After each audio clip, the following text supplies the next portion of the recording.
Podmortem would like to thank Original Cinematic for sponsoring this week's episode.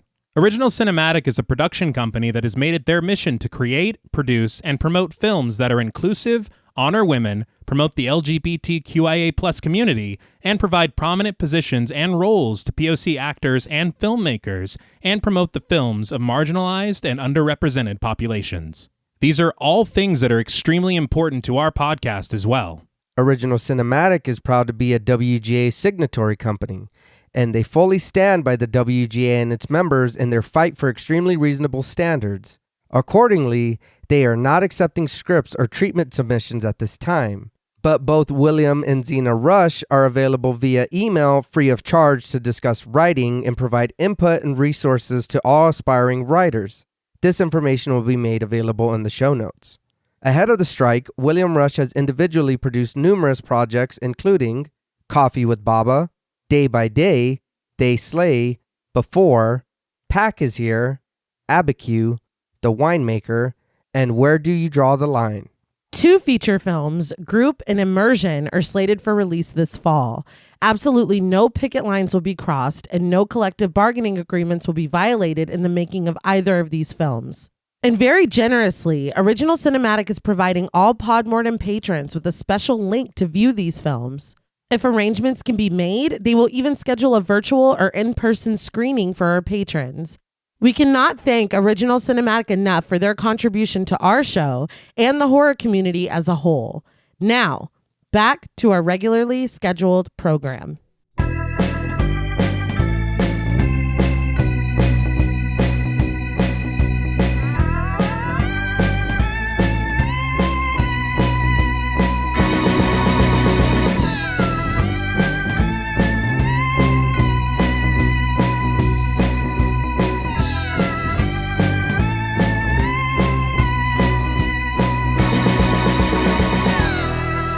Salutations! Welcome to Podmortem. I'm Travis Hunter, joined as always by my co-host, my sister, and my brother-in-law. Hi, I'm Reneé Hunter Vasquez. Hi, I'm John Paul Vasquez.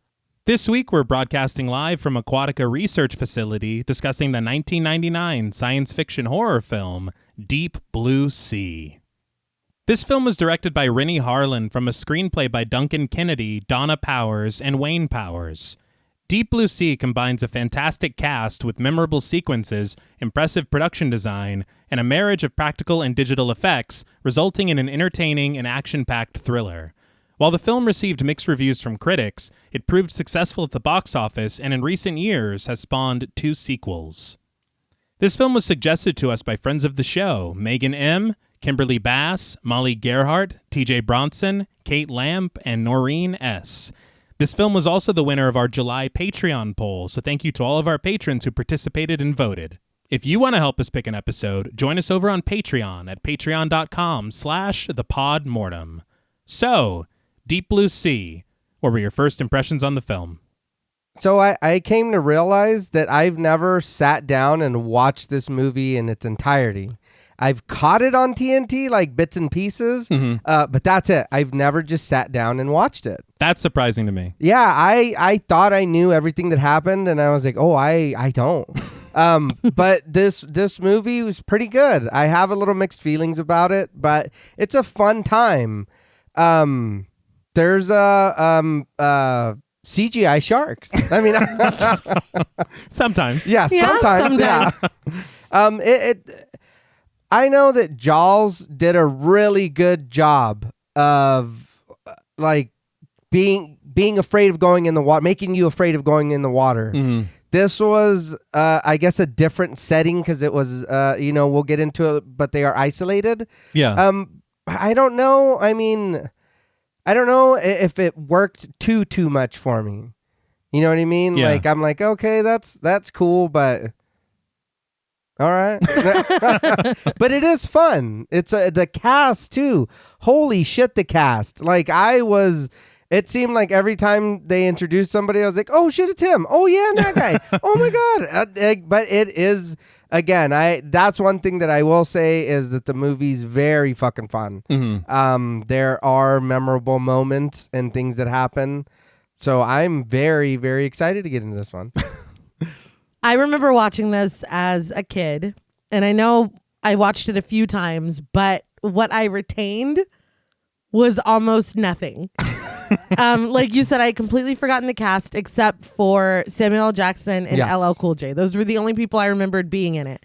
And it really was a treat seeing the different people be introduced, because now I'm like, oh my God, you know, especially one of the main characters I'm a big fan of, and I feel like he does not get his due ever.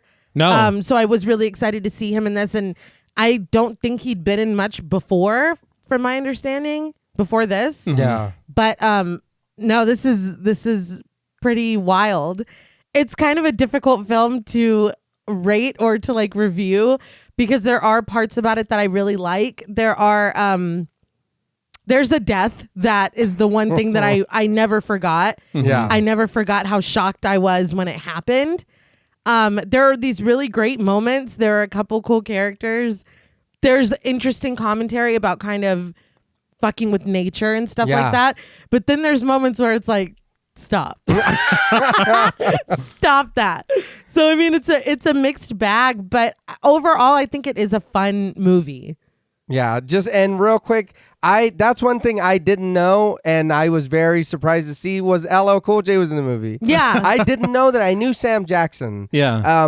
And like one other person, and that was it, which is our main character. Yeah. But other than that, I did not know that. So when I seen him, I was like, okay, oh shit. That was one of the things that I did remember, and the only reason that I did remember LL Cool J's inclusion in the film is because there is a song on the end credits Oh, that is hilarious. I remembered that, but it's even fucking funnier than I remember it, dude. It's even funnier than I remember You it. just get into the mind of a shark, Yeah, I guess. and then that's how you write. That's how you write. But I know.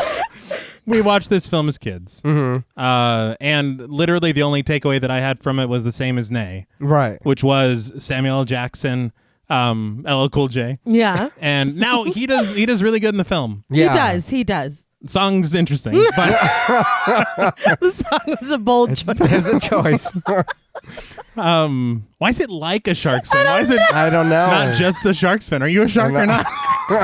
Anyway, It's a lot of mixed messages in the lyrics. Well, he's not actually a shark. no, he's Yeah. I'm getting into the So, mind. yeah. He's half, according to the That's what he lyrics. claims. Yeah. But there really is one like incredibly iconic death that is almost, I mean, you could put it up there with pretty much any of the holy shit moments of the 90s.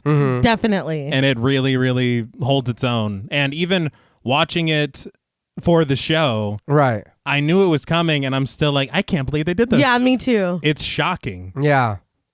But as a whole, I mean, I don't know. I think I wanted to like this more than I did. I had a lot of fun. Oh yeah. But watching it, I really did. I kind of came away with the, it's all right. It's pretty good. It wasn't great. And it keeps, I mean, because when you see this film on paper and you see the cast, Yeah. it's kind of wild that I didn't come away loving it like I wanted to. Yeah. And I honestly, maybe because I didn't remember as much from it, but the nostalgia wasn't as powerful as I expected it to be.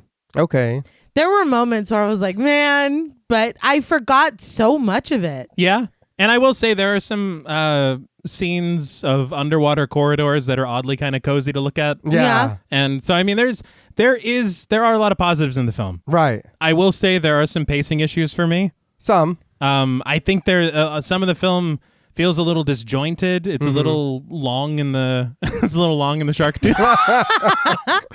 But I mean, it's one of those films. This is the kind of film again that you just watch and enjoy. Yeah. Right. This feels like a film that would have been a blast to see in a theater in the 90s. Okay, yeah. See, that's kind of what I got too. Seeing it when it came out, or like if it's like, oh, it's the whatever anniversary, we're showing this again in theater. Okay, cool. Go have fun with a group of friends or whatever, somebody else, or even by yourself. Yeah. And then just enjoy it. But yeah, I doing it for the show, I was like, oh, what the fuck? You can see some seams. Yeah, A little. But can you imagine the crowd reaction to that one scene? Yeah. Yeah, that'd be great. That would have been really cool to experience. But for me, along with the good cast, there are a few kind of confusing character moments to me, Yeah. as far as people kind of changing their, well, I guess their entire character for a moment to sell the next scene, or suddenly relationships that aren't very apparent become entire motivations for people. Yeah. Thank you. I was like, did I fall asleep? I was like, when did that happen? All right, I guess so. But no, I mean, it's fun. I'm glad we got to watch it again, and thank you again to everyone on Patreon Yeah. for voting it in. I was interested to learn, looking at the production. I heard on the commentary, and I read in an interview on Joe Blow and the LA Times. Okay. But the script actually began as more of a military espionage situation, where it was way more action heavy, and there's like sharks, and there's not. Now I'm not saying that the sharks have grenades, but I was. That's where I thought you were. like stealth sharks. They're smart. They're very, you know, I know what I thought you were, Yeah. you were going. Honestly, I'm saying I'm not saying that. I don't know what I'm saying. It could have been. I never read the script. Right? Tuxedo one. Yeah. James Bond of sharks. Exactly. All right. The silver tongue one, you know. I was sharking, not stirred. Very good. Thank you. But that was ridiculous. The thing is that as soon as Renny Harlin got involved, it was rewritten several times by Donna and Wayne Powers. Okay. Who, interestingly, are a husband and wife screenwriting duo. Okay. Oh, very cool. Yeah. I thought that was pretty neat. But Harlin, apparently, from what I read, his career wasn't in a slump, but a lot of things were saying that he kind of needed a hit. Mm-hmm. And so what he was doing was he was kind of biding his time and looking for a big horror film to do. All right. And I think he meant big as far as not only concept, but budget. Okay. And whenever it came across his desk, he was like, well, what's more frightening than the biggest predator in the wild? You know, what's bigger and scarier and more primal Then a than a shark? And so it kind of enticed him, but then he was also very worried, Yeah. because when you think of thrillers and sharks, it has already been done the best it's ever going to be done. Period. Right. That's why I think that I wouldn't even Oh, no. throw my hat that's like a shark's fin in the ring for this one. Not at all. 'Cause- But it is too. You got to think you got to come up with a good way or a way to make us believe to be where we're at. Because on the cool, if I just don't go in the water, yeah, that shark's scary, but you're not going to come up here. Yeah. You know what I mean? You're not scary anymore. They go away. He's like, I'm going back home. Yeah, there's horror movies. There's a lot of other conventions that you're like, oh shit, everybody has to take a shower. Everybody, Yeah. you know. But the sharks, it is kind of difficult to make scary because you're like, I'm not going to go to the I won't ocean. do Yeah. that then. Yeah. But they really do give a very interesting way to isolate these characters. Yeah. And make it to where you're like, you have no choice but to deal with these sharks. Yeah. Yeah. So I mean, I don't know. It's an interesting take, and I know in a lot of interviews he had said that he was worried about comparisons to Jaws, and then he goes ahead and references Jaws like 50 times. Yeah. Well, you gotta. There's no way. You have to. It's respect. Yeah. It's paying homage. He's like, I understand. Yeah. But I think if they don't do that, then of course we're going to be like, hey, you stole that thing. You know what I mean? It's like- You stole sharks. Yeah. Now, before we sink our jaws into this film, we would like to issue a warning for spoilers. Pod Mortem is a very in-depth podcast, and in thoroughly discussing horror films, we have no choice but to spoil a thing or two. If you don't wish to be spoiled, please go watch the film, then come back and enjoy the show. If you've already seen the film or don't care about spoilers, let's dive in. So the film begins with production logos slowly transitioning from their usual displays to be shown all in blue under ripples of water. Literal submersion. Yes. Yeah. Finally. Yes, that's what you've been asking for. Yes. But the music mounts before we're treated to an overhead shot of a small boat in the middle of the open water. You're talking about the music. Uh-huh. I saw a making of little thing. It was like 15 or 20 minutes or something. but they had an entire orchestra and they were playing clips from the movie and playing to what they were watching. Oh, that's cool. And it was really cool, like violins and harps, like they were fucking getting down, and so it made me appreciate the music even more because they go hard. Yeah. No, they do. The composer was the former guitarist for Yes, if you recall. What? Yeah, he wrote Owner of a Lonely Heart. And this. Wow. I wonder how expensive that was. Owner of a Lonely Heart? No, an The orchestra orchestra. to do that. It's like, look, we won't even add the music until later. It's like, I want you to just play it for every scene. I do love whenever they do that because they do have a lot of behind the scenes stuff where they show almost like them playing to sections. Yeah, Yeah. yeah. And you're like, because they did that a lot for Joseph Bishara Okay. with Insidious and stuff. And you're just like, how the hell? That's Yeah. cool though, because they can get the whole vibe of Yeah, the yeah. scene and kind of, Uh-huh. this has nothing to do with anything. But you know what else I like watching is Foley artists Oh, do their yeah. thing. Uh-huh. When they're like, it's somebody getting their arm ripped off though, and they're just like biting a head of lettuce or something. Like, it's like, oh, that does sound like flesh ripping, but it's a vegetable. But it's so wild. It's crazy. Because they're like, it sound like a bone breaking? Yeah. Yeah. Like, they have to, Carrot. Carrot. Yeah. that's their daily life, dude. That's really fucking cool. But from POV shots underneath the boat, accompanied by tense notes of the score, we get the title, Deep Blue Sea. To the sound of Good and Plenty by Divine playing on a stereo, boy number 1, played by Isle Padel, makes out with girl number 1, played by Erin Bartlett. She dangles her foot over the boat into the water, and we see it in POV shots, poking through the blue as the camera begins to advance slowly before she pulls it back up. Elsewhere on the boat are boy number 2, played by Dan Teal, and girl number 2, played by Sabrina Gearing. So I'm glad they all got names. Yeah. Yeah. Fully fleshed out characters. Absolutely. But they cuddle up close as boy number 2 whispers sweet nothings, but a sudden splashing sound nearby disturbs the mood for girl number 2. She peers over to the lifeboat, asking her beau if he felt something, but dude is too in the mood, and he's like, yeah, I definitely felt something. His pants are chafing. Yeah. He's not paying attention to anything else.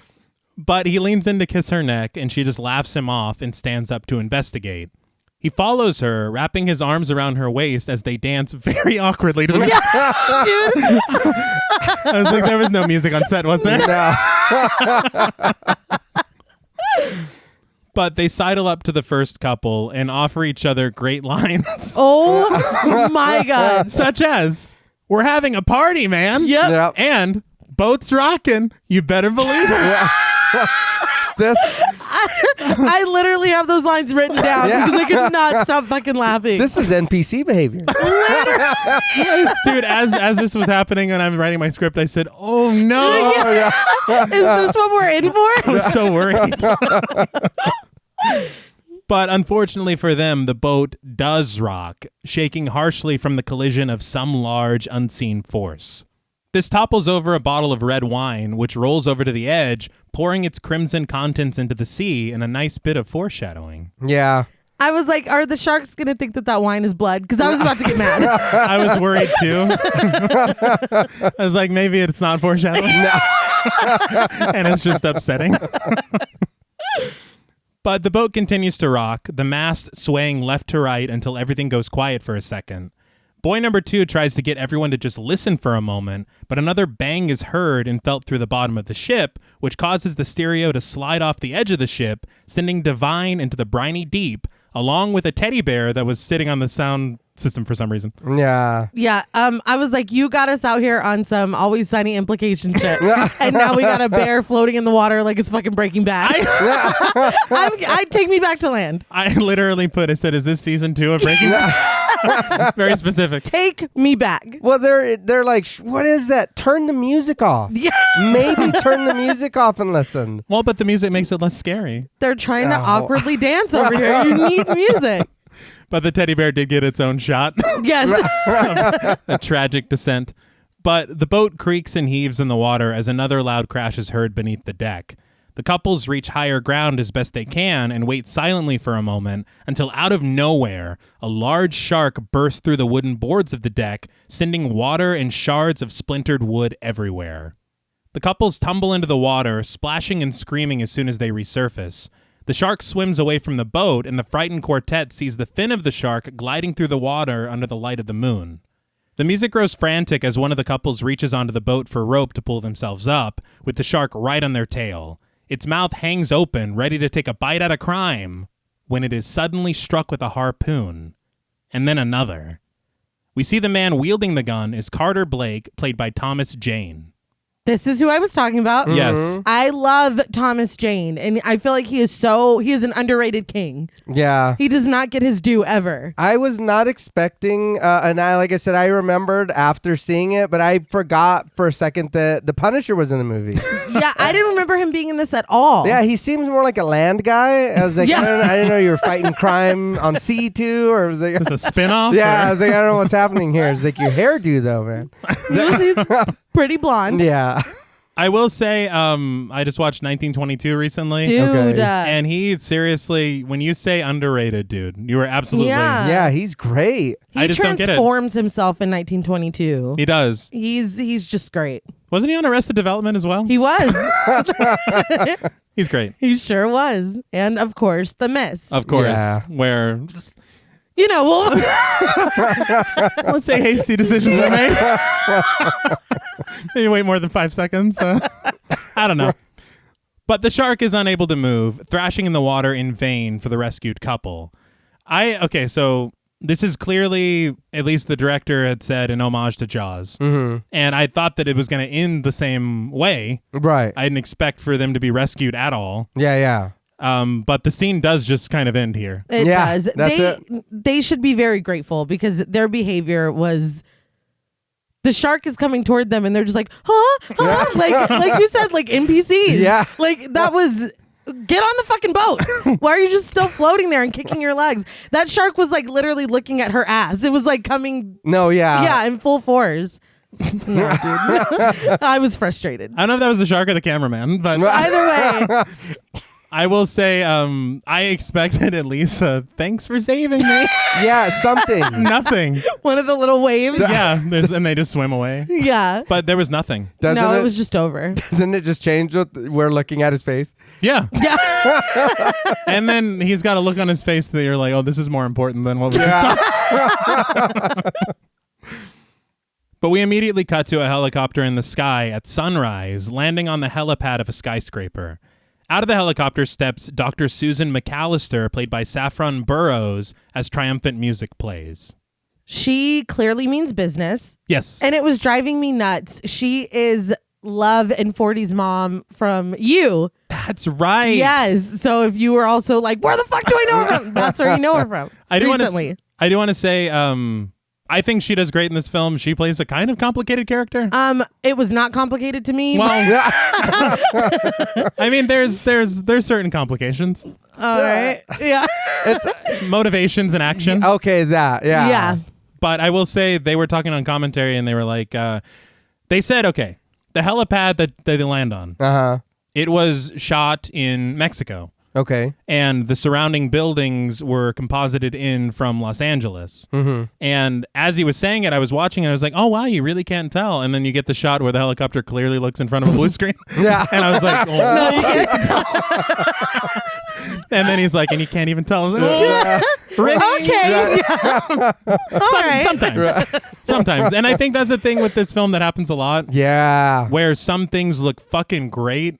Yeah, and then some, and maybe they're made even worse by comparison, by those moments that do look really, really good. Maybe. Because there's some moments where I'm like, oh, Maybe. They were like, yeah, we're done. That's what we wanted. It's good. And I know it's 1999, and I'm not trying to No, hindsight of course. Yeah. judge, but I will say some things do look better than others. Oh, yeah. But Susan heads into an office, dropping a newspaper onto a desk. The headline reads, "Test Shark Escapes." What the fuck do you mean test shark? Yeah. Like they have freaking laser beams attached to their head? Or like what? Test what? Well, these are the espionage sharks. Yeah. They're the solid shark. Yeah. No, it's a very concerning headline. Yeah. I think what was funny to me is that the journalists did their due diligence because they literally, I don't think people should know that they have test sharks. Yeah, what? But it's literally the headline. These are test sharks. Shouldn't you be more? I feel like NDAs should be There's signed. yeah, and- Something. you would think. The subhead was funny to me too. It said teens narrowly avoid slaughter, and I was like, those were not teenagers. Teens. Yeah. they were my age. I'd be like, oh my God, thank you. But Susan immediately admits that there have been problems at their facility, but what they're currently attempting is something that's never been done before. She says they're so close to the reactivation of a human brain cell. Across the desk from her sits an unimpressed executive played by Ronnie Cox, but standing behind him with his hand resting on his chair is Russell Franklin, played by the one and only Samuel L. Jackson. I knew Fury had something to do with this shit. I knew it. I just wanted to say, woo! Yeah. I just love him. He elevates anything he's in. Yeah, period. And he plays a very interesting character here that is kind of not his normal. Right. But I will talk about something later because there is a wild story with the original intentions of casting him. Mm-hmm.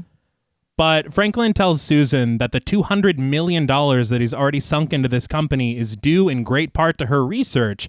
But he says that when the market opens on Monday, despite his reputation, he doesn't like heights, especially falling from them. I was like, I don't know you, dude. And your reputation. It was just a very funny, because we learn all of this. Yeah. But to say it like that is, especially with what happened to him, is very strange. He's like, you know who the fuck I am. But Franklin gives his sincere apology, and Susan walks away frustrated. Staring out of a window, Susan asks Franklin if he's ever known anyone with Alzheimer's disease. Franklin admits that he hasn't, but Susan shares that at the end of her father's life, all he could do was ask why her mother wasn't at home. She says every single time that she had to remind him that her mother was dead, she had to watch him take that loss like a car wreck. She says 200,000 people develop Alzheimer's each year, which gets the executives' attention, and she asks them, what if you could end all of that suffering with a single pill? She approaches the desk with renewed confidence, telling Franklin to give her 48 hours until Monday.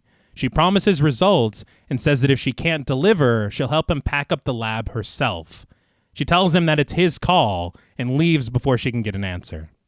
So this is all new to me. Yeah. I did not remember at all the noble pursuits of this shark film. Not at all. And I like that you said that because it is very noble. Mm-hmm. Despite how I feel about her later on, and I do have feelings about her later on, what she's doing is noble and it would be incredible. Mm-hmm. So being faced with this deadline, I can understand the desperation that she feels and motivates her to do things that she should not fucking do. But she should not fucking do that. I think that was my thing too. I understand the motivation. Mm-hmm. I get it, and it is a very good cause. But I mean, like you said, babe, we will learn later. But maybe not. You know? Not this way. Yeah. I mean, it's almost like the trolley problem. We got to weigh how many shark attacks is worth. Yeah. How many mauled people in the sea is worth? How many shark fin hats? You're like, that's the real question. Yes. But we immediately cut to a seaplane in the sky, flown by Susan herself with Franklin riding passenger. He tells Susan that the speech she gave back there was rather impressive, but she just changes the subject, saying that she read an article about him and references the, quote, thing in the Himalayas. Franklin corrects her that it was the Alps. Franklin then stares out of a window, summing up the incident succinctly. They were just trying to do something together and have fun, but things went bad. Susan reminds him of all the people that he saved, but Franklin corrects her again. Not all of them. Susan then looks around a little uneasily and a bit surprised. She's like, man, that article was full of errors. But through the front windscreen, they see it. A large research facility right in the middle of the ocean. Susan explains that the Navy built it during World War II to load and refuel submarines. She says when the Navy mothballed it, they picked it up. I looked in mothballing it, right? Mm-hmm. It means to deactivate something, but not destroy it, and to leave it in reserve to sell it or to reuse it later. Right. Oh. That's kind of what I figured, because I was like, that's a funny term. Yeah. And I was like, maybe just kind of shelf it. Uh-huh. So I was like, all right, because if it's that old, and really though, I don't know if this is a real thing, but I feel like that's kind of would be cool to explore. Oh, yeah. You know what I mean? It's like, this is not functional anymore. You can go in there. It's not dangerous. Explore around down there. I feel like that would be pretty cool. Yeah. It made me think of that thing in Final Fantasy VIII when you have to go and... Yeah. Is it Bahamut down there? Or- Yeah. He sure is. But Susan says that her company added aquatic pens and underwater laboratories, admitting that it was on Franklin's dime. Franklin chuckles and, after observing the facility, says that it looks like Alcatraz floats. The music then grows majestic as the skyplane dips around to get a closer view of the facility upon landing. I do want to say, one of the producers, Akiva Goldsmith, he said basically what everyone was thinking, and he called this film Jurassic Shark. Because I mean, this shot alone, Yeah. yeah, and you got Samuel in both. Yeah. that is true. It was strange to me as I'm realizing that, like, we're probably here for the film. Like, we've made the journey to this place. Who the fuck was that man in the office? Dude. It was Hammond. Why wasn't it just Samuel L. Jackson? I don't know. Yeah. It's his money. It seems like it's his company, but this random man is just sitting in the chair. I don't even think he spoke. Are you friends with Renny Harlin? It's just weird. Because they said on IMDb, they said that man is Samuel L. Jackson's boss. See, I don't get that. Yeah, I don't You either. can kind of get the way that he's sitting and he's standing. Uh-huh. Maybe that, but he doesn't speak. Like, in Samuel L. Jackson's, she's like, with your money. You know what I mean? It does not feel like he is beneath anyone. Well, they kind of say that a few times throughout the film. Yeah. about it being his cash. Yeah. So, yeah, I don't know. I don't. And Okay. when he's selling the character to Samuel L. Jackson to get him to play him, he said, "You're playing the richest man in the world." He told him that. So that's number one. Number two is we never get a scene later where he gets a phone call and he's like, "Oh, so it was the man in the chair." Yeah. he said we gotta close down. He's my boss. Right. It's out of my Man hands. of the chair, is that you? Oh, yeah. Oh, I'm sorry. Yes, Sorry, sir. Yes. This is like, who the fuck are you? It's just odd. So he's the richest man in the world. So you mean to say that he spared no expense? Ah. You know. Very good. Very good. Yeah. Jurassic Shark. I did want to say about this research facility. Mm-hmm. In some shots that we see it, I think when we see it through the helicopter, it's actually a miniature that's composited in. Okay. But when we're actually there in just a few moments, they actually built a set on top of large water tanks. Damn. I'll talk a little bit later about these water tanks and tell you what they were built and used for previously, because it's kind of insane. But it's very interesting because there are some shots, and this is what I'm talking about, where the CG looks brilliant. Yeah. Because you'll dip down from the real set into the water to the miniature. And See, stuff like that. That's really cool. Yeah, I couldn't tell. Not at all. No. But on the premises, from behind a fence labeled Aquatica Research Limited Access Area, steps Carter. He walks over to a group of uncredited workers who are lowering a large shark back into the water. They greet each other in Spanish, and the worker asks Carter what he thinks of the shark, saying it's a beautiful 12-footer and it wants to give him a kiss. Carter just laughs, saying that he bets she does, and notices a license plate sticking out of the shark's mouth. The worker jokes that it's a good deal, but lowers the shark back into the water at Carter's request. So this shark that we see in this shot is fully 100% mechanical. And the way that it moves and the way that it's operated, it's kind of surprising to learn that. Yeah, it is. I learned that the sharks were designed by Walt Conti, who also worked on Free Willy and Anaconda. Damn, okay. So he's well-adept at creature design. Yeah. Apparently him and his team analyzed a ridiculous amount of shark footage so they can get these movements correct, and that's why scenes that we see where the shark is mechanical, Right. it's very convincing. Yeah. But they said that the interior of these mechanical sharks are filled with hydraulics and technology borrowed from aerospace technology. All right. All right. I think they said they're each powered by a 1,000 horsepower engine. Damn. So that's how, because when you see them rushing through the water, I'm Yeah. scared. No, it Yeah. looks good. It's very good. I saw in an interview with Renny Harlin, he said that it was 8,000 pounds. Holy shit. That mechanical shark. Yeah. Well, I had read because I was curious to see how much bigger these sharks in the movie are that they were saying these sharks are in this movie than Bruce was. Okay. But Bruce in this movie, Bruce was what 25, 26 feet. Yeah. So I was like, oh, they're whatever, you know what I mean? But these sharks are the same size. Really? And I was like, he's got to be bigger. Nope. Because a real short fin mako shark is 10 to 12 feet. Okay. Long fin ones can grow to be 13 to 14 feet. But these in the movie are 25, 26 feet. Jesus. It's like, man. So I was like, oh no. And there's what, 3 of them? Yeah. No, Bruce would have got fucked up. Not trying to bring up 2 Final Fantasy games in one episode, but whenever they kept saying Mako, I was just thinking Final Fantasy 7. Of course. I was like, so these sharks, Yeah. they have their materia? You know? Wow, how cool. I'm even more scared now. Well, the water power. Yes. Yeah. You're going to have to fight them later. Yeah. They just absorb it. Yeah. They absorb all the water. One thing I did want to add that Renny Harlin talked a lot about on commentary was that differentiation between this film and Jaws. Mm-hmm. And you see Jaws is more quietly suspenseful, especially early on, where we do not see the shark. Right. This film, they show all the shark Yeah. all the time. And it's an interesting take on it because it really does set it apart from Jaws in that way. Yeah. If they were to have done it the way that Jaws did, it would have just invited more comparisons. Yeah, I'll give it that. I like that it went gills deep. Like, I'm not even... That's very good. I'm not even... I don't know if I should be offended or not. That was censoring. Okay. You make a film about a shark, you're going to get compared, period. Right. Yeah. So, I mean, I feel like and then something that's coming up in a second, you gotta, yeah. you have to. For sure. But at the landing pad, Susan and Franklin step off the seaplane and are immediately greeted by Janice Higgins, a marine biologist played by Jacqueline McKenzie.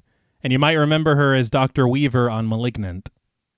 Oh, that's where the fuck I was like, man. This. Yeah. I was like, I didn't want to look anything up because I said, I want to watch the movie, but that's right. Yeah. My mind is... I was like, what is she from? It is. That's so... Yeah, it's absolutely. Oh, what a fucking bonkers movie that was. But Susan introduces Franklin to Janice, who she says will get him settled in. So this is where, and it's a very small thing, but this is when I kind of was starting to not like Susan almost immediately because she just walks away like that's beneath her. Yeah. Oh, yeah. And the way that she did that, I was like, what's that about? Yeah. Just wait. You think that's bad? Yeah. But Janice welcomes Franklin to their island paradise, and Franklin asks where Tattoo is. He cracks a joke, complete with an impression, but Janice is like, right. Franklin just laments that he's getting old and follows Janice through the fence. So that joke was improv. Yeah. Oh, that's great. And Samuel Jackson said that he had to ask Renny Harlin to keep it in the film. Really? Yeah. But, and I mean, I understand he's saying he's old, but I mean, it's a fantasy island. Yeah. And I don't know what the show's really about. It sounds sexual. But I don't think it was. It was on TV in the 80s. I don't know. I do know the name, but I have no idea what it is. People didn't have sex in the 80s. Well, I'm not saying No, they did. I But just on don't TV? think that, yeah. No, they did. They did. No, they said it. Well, but it was a calmer time. It was a decorum. Yeah. More decorumful The time. decorum form we're trying to return. to the golden years of the 80s. We'll take it back. What's that? I take it back. I take it back. But Janice asks Franklin how much he knows about their facility, and he just requests that she treat him like a tourist. Janice jokes that she won't because she hates tourists, and she's already decided that she's going to like him. I was like, I like her. Yeah. I also want to say that imagine that you're Janice, though. He is the financier of this entire project. Yeah. I got nervous when I worked at the grocery store and the owners would come in. Yeah. This is $200 million. Yeah. I managed a wine section. Yeah. So, I mean, she's pretty chill. Yeah. Doing great.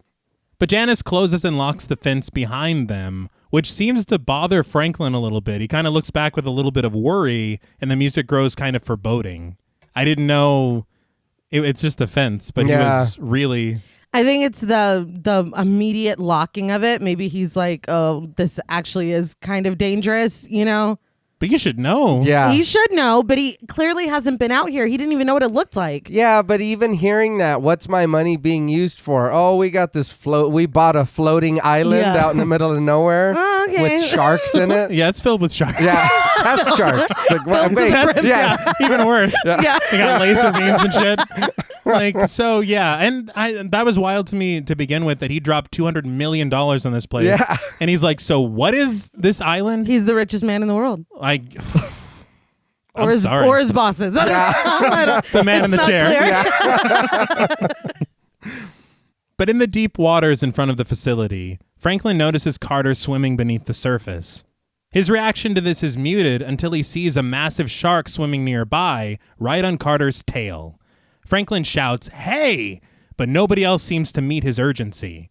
Carter just continues swimming as the shark gets closer to him, and at the last minute, Carter's like, too fast, and swims right out of the way, grabbing hold of the shark as it passes and being taken for a ride while clutching its fin. That's literally in my notes, is that he did not just too fast a fucking shark. I did see in that making of video that Thomas Jane really did go down there and swim with real sharks. What? Yeah, and they had like expert divers and stuff on the boat, and he was like, you need to make sure that your arms are kept in. You need to not do this. You need to not do that. He was like, we're going to be swimming here all day, so you're going to get used to being with them. Don't get used to being with them. He's like, the teeth, they're razor sharp, and they'll just gnash them together. That'll rip your whole arm off. I was like, oh my God. Oh my God. So I'd like to talk about a stunt double. Yeah. And Thomas Jane was visibly scared, and he was like, I've been afraid of sharks since Jaws. Mm-hmm. He was like, I'm scared.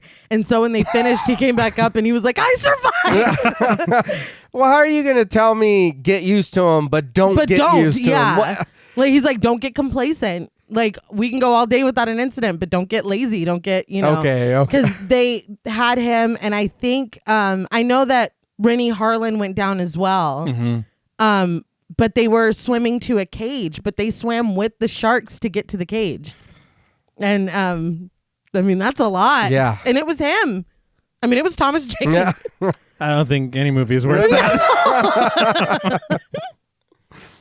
But this is the moment that we realize that this is the shark that they just lowered into the water, as Carter reaches into its mouth to retrieve the license plate stuck in its teeth. He tosses it onto the dock at the feet of Susan and climbs up the stepladder, making one hell of an entrance. Susan notices the license plate is from Louisiana, and Carter says that he assumes that the shark was bought in a pet shop in Baton Rouge. He says he ate everything in his fish tank and then ate the guy who bought him. He goes on a little too far because he posits that the shark stole the owner's truck, filled it with water, drove to Baja, and picked his teeth clean with the truck's license plate. Okay. You know when you take a joke too far, and it's like... Wow. He's like, then he stayed at a Red Roof Inn. Right? Red Roof Inn. It's like, sharks can't drive at night. No. So it's like, Thomas. Right, no more. None of this is in the script. Complimentary breakfast is at 6. It's like, Jesus Christ. Will you stop? You were a hero 2 seconds ago, and now you're just annoying. Reddy did that cool roll out of the way. Yeah. You're ruining it. Yeah, and we know they would have pulled that shark over. That's crazy. None of this makes... All right. But as the shark just swims around behind him, unmonitored, Carter climbs onto the ladder and in a more serious tone tells Susan that they need to talk. Susan nods, but just tells him that they'll talk later before walking off. Janice walks by Carter, introducing him to Franklin, and we learn that Franklin is the president of Chimera Pharmaceuticals. The president. Yeah. So what's that? What's the man in the chair? The super president. But the men shake hands, and Franklin tells Carter that what he just did was incredible. Carter brushes it off, saying that sharks don't like the taste of people very much. He picks up the license plate, telling Franklin that sharks only bite you because they think you're a fat little seal or a rich suit. Franklin's smile fades as Carter hands him the license plate, telling him that it was nice meeting him. Oh, so you hate me. Yeah. Great. Nice to meet you. I don't even know you, dude. Yeah. I thought it was interesting. The license plate that he takes out of the shark's mouth is the same license plate or a replica of the one taken out of the tiger shark in Jaws. Yes, whenever they showed it and they had talked about it on commentary, I went and looked back and it's straight up. That's That's so cool. It's just such a cool little. But then you're like, if this license plate exists here, yeah. is this the shared universe? Well, so it was the tiger shark that did all those atrocities. Well, that makes sense. It's smaller. It can fit in the truck. He's fleeing? Yeah. He's fleeing. I think I killed that guy back there. So you just dye your dorsal fins. They won't even know. Just fucking get to an airport. Get to an airport. Or a boat. A boat. A boat. Yes. That makes more sense. Think, Sharky, think.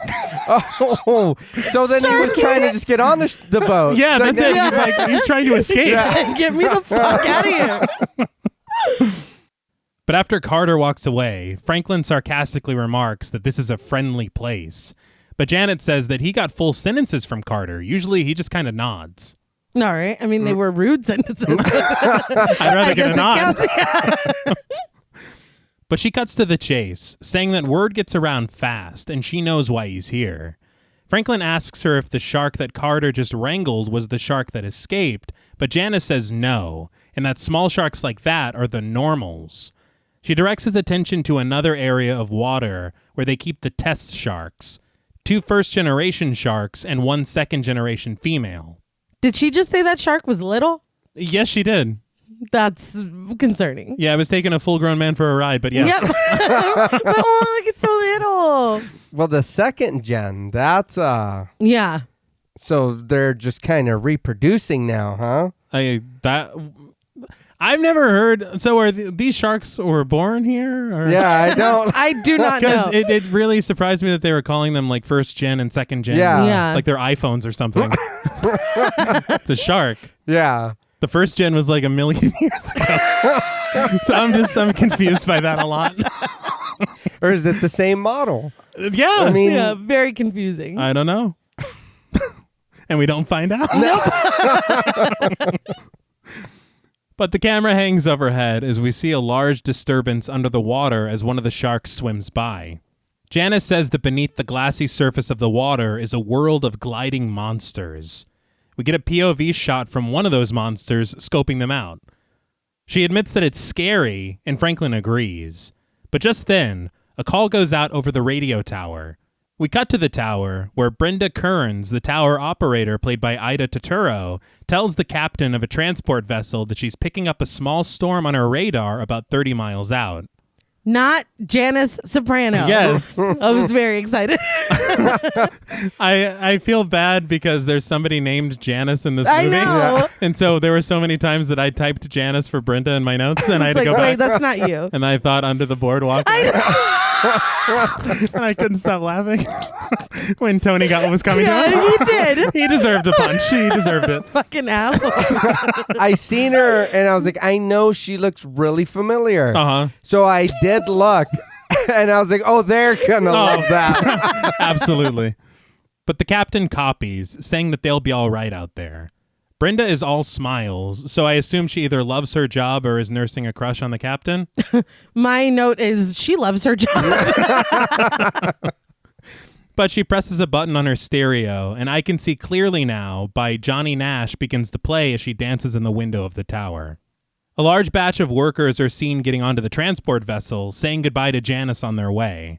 One of the people is friend of Janice, played by Tasha Thomas, who is a friend of Renny Harlin's. Oh. She was visiting set that day, and the person next to her is Renny Harlin.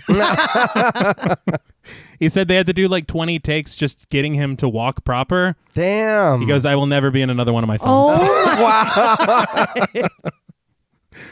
But Franklin asks where everyone is going, and still wounded, he goes, do they hate me too?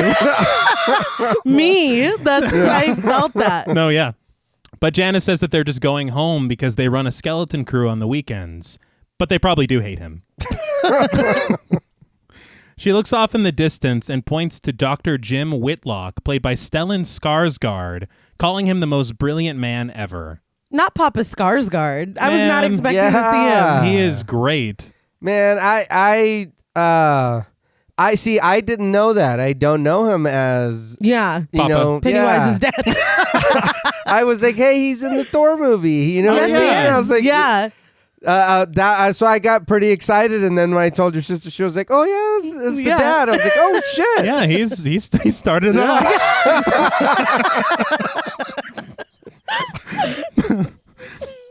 But he stands atop a concrete column, unashamedly going number one. Going number Well, what else do you call it? going pee-pee. Yeah, he's pissing. Yeah, Well, he's pissing in the water. look, if I said that, then I ruin Franklin's line next. Fair enough. Franklin remarks, he's pissing into the wind. How smart can he be? But Janice just tells him, you'll see. As Brenda continues dancing to the music, Carter is in his boat, readying the harpoon with a dose of a tranquilizer. Tom Scoggins, played by Michael Rappaport, approaches the boat, asking Carter what happened with the shark, assuming that he missed the first shot the night before. I was so surprised to see him. I did not remember him being in this either. Yeah. Lately I see him. He's a big Real Housewives fan. Really? Yeah, he'll even go on like Watch What Happens Live and stuff, and he talks that shit. Like he watches, you can tell, because he'll be like, no, because she blah blah. Like he watches them. It's very funny to me. I remember he was everywhere for a little while. He was in Yeah. True Romance, The 6th Day, Higher Learning. Like he was doing stuff. Yeah, he was on an episode of Night Visions. Oh yeah, He okay. sure was. He's like, don't turn off the dark or whatever. Or don't turn. Yeah, that's a real sentence. Don't turn off the dark. He was scared. Yeah, he was in the dark. He was very frightened. You see, here's the thing: when you're too focused on doing a bad Rappaport impression, Yeah. you The don't words don't speak in real matter. sentences. Yeah. I remember also as a kid watching. He was on Friends. Was he? Yeah. All right. That's it. I think he dated Phoebe. Okay. Really? Yeah, there was like a group, probably like a season of Friends when I was like, I don't know, 10, that I watched over and over and over. And he was in those. They were eating sandwiches. He was a cop. I love how you made it like, like those two things are related. Everybody knows that. Duh. Yeah, oh, he's playing. Get a sandwich in his hand. Otherwise, they won't realize he's a cop. Don't turn off the dark. Don't turn off the dark.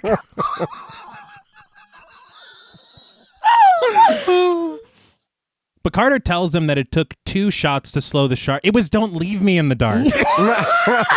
Don't turn off the dark. Is my Fair enough. That's what Dracula says. Anyway, Carter tells him it took 2 shots to slow the shark down, which shocks Scoggins, who says that 2 hits would kill a shark. Carter reacts annoyed, and Scoggins just says that Carter doesn't want to admit that he missed the first shot. Carter just tells Scoggins that if he hadn't have left the pin open the night before, he would have been able to get a good night's sleep. But Scoggins gets defensive immediately, saying that he told the doctors that he locked the pin like he does every single night, and that the shark must have found another way out. Carter clearly doesn't believe this at all, but after Scoggins boasts that he's trustworthy, Carter asks how high the fences around the facility are off the water. When he starts to get all scientific, Carter asks him to dumb it down, and he gets his answer: 8 feet. Carter then directs his attention to the sharks, suspiciously eyeing them as they swim around. So this, to me, is, I mean, it's a little bit of a clue that these sharks are kind of not thinking like regular sharks. Right. Yeah. The fact that a lock, this means nothing to us. Yeah. Yeah. So what are you doing?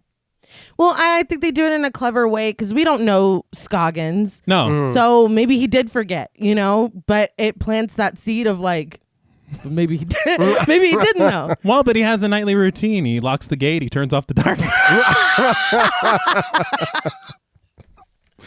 The real question was if the dark was still on. Yes, because then the sharks, Yeah, then he didn't lock they can it. just do whatever they want. But while riding an elevator with Franklin deeper into the facility, Janice apologizes for making the place sound like a mental hospital. She admits that it kind of is, but that almost everyone here is the top of their game. almost. Yeah. I kind of feel like we need everyone to be at the top of the It's very important that we're all at the top of our game. Yeah. And they never say who isn't. Well, Yeah. again, I wonder if that's to kind of make us think maybe Scoggins. Okay. You know? She's still pissed at him for not locking the gate. Yeah. All right. But we then get a shot of Carter walking the perimeter of the fence as the sun sets behind Aquatica. Janice's voiceover says that living below is like living in space. You don't get very many mistakes. The camera dips down into the water as Janice shares the details of the structure. Aside from the half a mile of catwalks, Franklin's financing bought them titanium-based fencing around all the lagoons and pens. She says there are 3 sublevels. The first is the living quarters, the second is the wet lab and workshops, while the third level is reserved for engineering and airlock wet entry. As the elevator reaches its destination, Janice goes to unlock the gate, welcoming Franklin to Aquatica. They arrive without incident, but the way that they've been treating him so far, I was kind of expecting the prank that they played in House on Haunted Hill 99. It's not supposed to do this. It's honestly, yes. I like this idea, though. Like I said, I do enjoy them being here. What I was thinking of was a little bit of Rapture from BioShock. Yeah.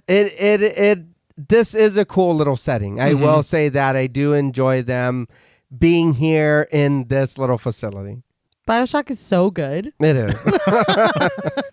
Samuel L. Jackson had said that this elevator was not operational and that whenever they were actually on it, it's the walls that are moving only. Oh, wow. It's like giving you the illusion. Yeah. But it's just movie magic. Man. I love that. Yeah. And that was the shot I was talking about where I said it dipped into the water and the facility became a miniature. Mm-hmm. It's seamless. Yeah, that's really, really impressive. And that's what, when I had watched that interview with Renny Harlin, he had said that's what because they used such a mix of like the mechanical shark and then CGI and then also real sharks. And he just wanted the integration to be seamless. And at times that's not, but that is, definitely, like, that aspect of it, it's incredible. Even the water you see moving above is CG. That is very Like, surprising. Yeah. But in the lab, Susan opens her locker to retrieve a floppy disk, but is momentarily distracted by movement in the water outside of her cabin window. She refocuses, snagging the disk and popping it into her computer. On it is a diagram of a shark's brain, and Susan begins her research on stereotactic aspiration of a second-generation elasmobranch. So this is a very fancy way. Stereotactic aspiration, brain biopsy. Second generation elasmobranch is like Shark Jr., I guess. Okay. Whoa, slow down. But can I play number munchers on that thing? I think you can do whatever. It's the 90s, man. Yeah. You can Or play- that weird bomb game that nobody knew how to play. Yeah, dude. Minesweeper? Yeah. Brittany actually told me how. Shut the fuck up. Yeah. She's magic because it's just it's random clicking. That's what I thought, and then you explode and you cry. Yeah. And that's just the end of it. You remember that game we played when we were kids and like you skied down that hill? That's literally what I was thinking of. And then the that giant great rat monster? comes. Yeah. Fucking eats you? Is that a risk of snowboarding? I'll never go. That's why I've never That's gone. why, yeah. It's not because I can never afford. That's so weird. I was thinking about that when you said that. Yeah, dude. Probably because that was another game that I was just randomly clicking on. Was it ski free? I don't remember, man. It was scary. That's all I know. I did want to say as well, they said something very interesting on commentary with these. You see the windows where they look out and it's just open ocean. Mm-hmm. What they did on these sets is they built the set around these basically fish tanks. Okay. And so what's in the windows, there are no windows. It's literally just glass and water. Oh, All right. wow. That's pretty smart. Yeah, because it's effective. Yeah. It works every time because it's in the kitchen. It's in. Yeah. But as she goes over the procedure, Jim walks into the lab. She asks him if he's dosed the Gen 2 shark with the serum yet, and Jim says that Carter did it as soon as Susan called from the city. She goes over to look at a model of a shark, removing the top of its head to look at its brain. Jim says the Gen 2 should be ready by tomorrow night, but they won't be ready. He says it's 2 months ahead of schedule, and they're skipping 3 rounds of preliminary trials. Susan begins to practice the procedure with steady hands, telling Jim that they have no choice. She says that you wait your whole life for a single moment, and then one day, it's tomorrow. It's like, you made it tomorrow. Yeah. Yeah, But- you were the one. Give me 48 hours. It's like, I'd be like, sir, give me 3 months, please. it's like no, it's like Gordon Ramsay when he's like, I've got 24 hours. You did that. Yeah. Yeah. That was your choice. Yeah, you named the show. And if we miss those other appointments, why? Yeah. This is dangerous, man. This is the shit that you don't do. What we were Yeah. talking about at the top. But on the third level, Franklin walks across the metal grates of the floor, seawater underneath, asking Carter what exactly a shark wrangler does. The camera surveys the high ceilings and circular patterned opening at the center of the floor, as Carter says that a shark wrangler is exactly what it sounds like. Franklin asks how he ended up at Aquatica, and Carter just says that the pay is good and he likes the water. Franklin then notices an argon mask at Carter's workstation and picks it up excitedly. He says he did some wreck diving in one of them off the coast of Spain. He admits that it's a little touristy, and Carter just pays him no mind at all. At all. Franklin asks if he likes wreck diving, and Carter just says, it's okay. He then cuts through the bullshit, telling Franklin that out on the water, the cat and mouse thing doesn't float. He asks Franklin if he's the man, and Franklin says that he is. So Carter says that the man always has a file, and he asks what his says. I was like, oh, okay. Like, because this whole time I'm like, what are you getting at? Yeah. It was And very awkward. it's clear you're working towards something. Yes, Yeah. can you please just say it? Without hesitation, Franklin just replies that Carter spent 2 years in Leavenworth for smuggling. Hey, I was there for 5. Hey, When he said that, I was like, oh my God. did you see this guy? Or? No, I don't think so. No, but- He kept to himself. yeah. Usually just nods, right? Yeah. No full sentences. Just grunts. But Carter doesn't deny this, and instead just counters by asking Franklin how he made his money, asking if he's the first rich guy in history whose hands are clean. Franklin asks Carter if he understands his concern, but Carter just says that he's got a workable deal here. He doesn't make waves, and he meets the terms of his parole. When he said that, I was like, okay, he already said it don't float. And I was like, I don't make weight. I'm like, are you just water puns? He's the Punisher. I was like, you're my favorite character. But he says he's not here to change the world like Susan, but he's not here to wreck it either. Franklin just walks away without a word. So they said on commentary that a lot of these sets were built on top of massive water tanks, and they were actually reused from when James Cameron filmed Titanic. Oh, shit. That's wild. They said that below this set that we see in this scene is 30 feet of water. Damn. And on other sets, the water is computer controlled. And so you can just pop in, program, we need a 40-foot wave, and boom, you got it. Yeah. What? Just wow. wild. And they said that they use that technology, and we see it Yeah. a little bit later. But they said that other sets were built to simulate being under the sea. Mm-hmm. And there's a very interesting thing that comes up later with the laboratory that we see Okay. and the way that it's built and the way that they used it and operated it. And it's really kind of amazing, and I'll bring it up when we get to it. All right. In every interview I saw with him and in that making of, he made it a point to say that these are the biggest tanks in the world. Like he said it every single time. Well, on one of the things he said, he goes, and then we have these tanks underneath, and we fill it with millions of gallons of water. Millions? Yes, just that concept is Yeah. difficult to even comprehend. Jeez, man. I think the water cooler is like a 5-gallon. Yeah. I hope you're putting that water back or doing something. with Something. it. Yeah. Instead of being like, no, throw out the water. Yeah. Waste it. Just waste it. We don't need it anymore. But we cut to the kitchen where we find Sherman Preacher Dudley, played by LL Cool J. So first of all, we've spoken a lot about LL Cool J already. Yeah. Yeah.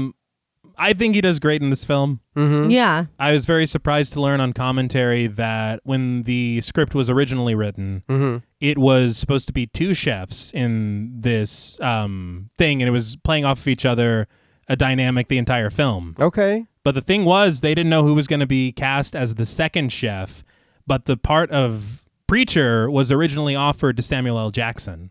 What? Huh. Yeah, and so he was going to be this role for the Okay. film. The problem was the role originally written was a lot smaller, and whenever Samuel L. Jackson's agents found out about it, they rejected it on his behalf because it's not worthy of him. Yeah. Right. And so that is why Russell Franklin as a character was created. Oh. So that's that man that was in the office was just left over. I guess so. Maybe. Wait, you What if could've it was took him supposed to out. be him? You could have just taken him out. He's like an unanimated, just. He could have been a mannequin, really. It was- he didn't no say purpose. a word No. at all. Take him out of the chair. Yeah. Let Sam sit down. Yes. I don't. He's like, I'll take it from here.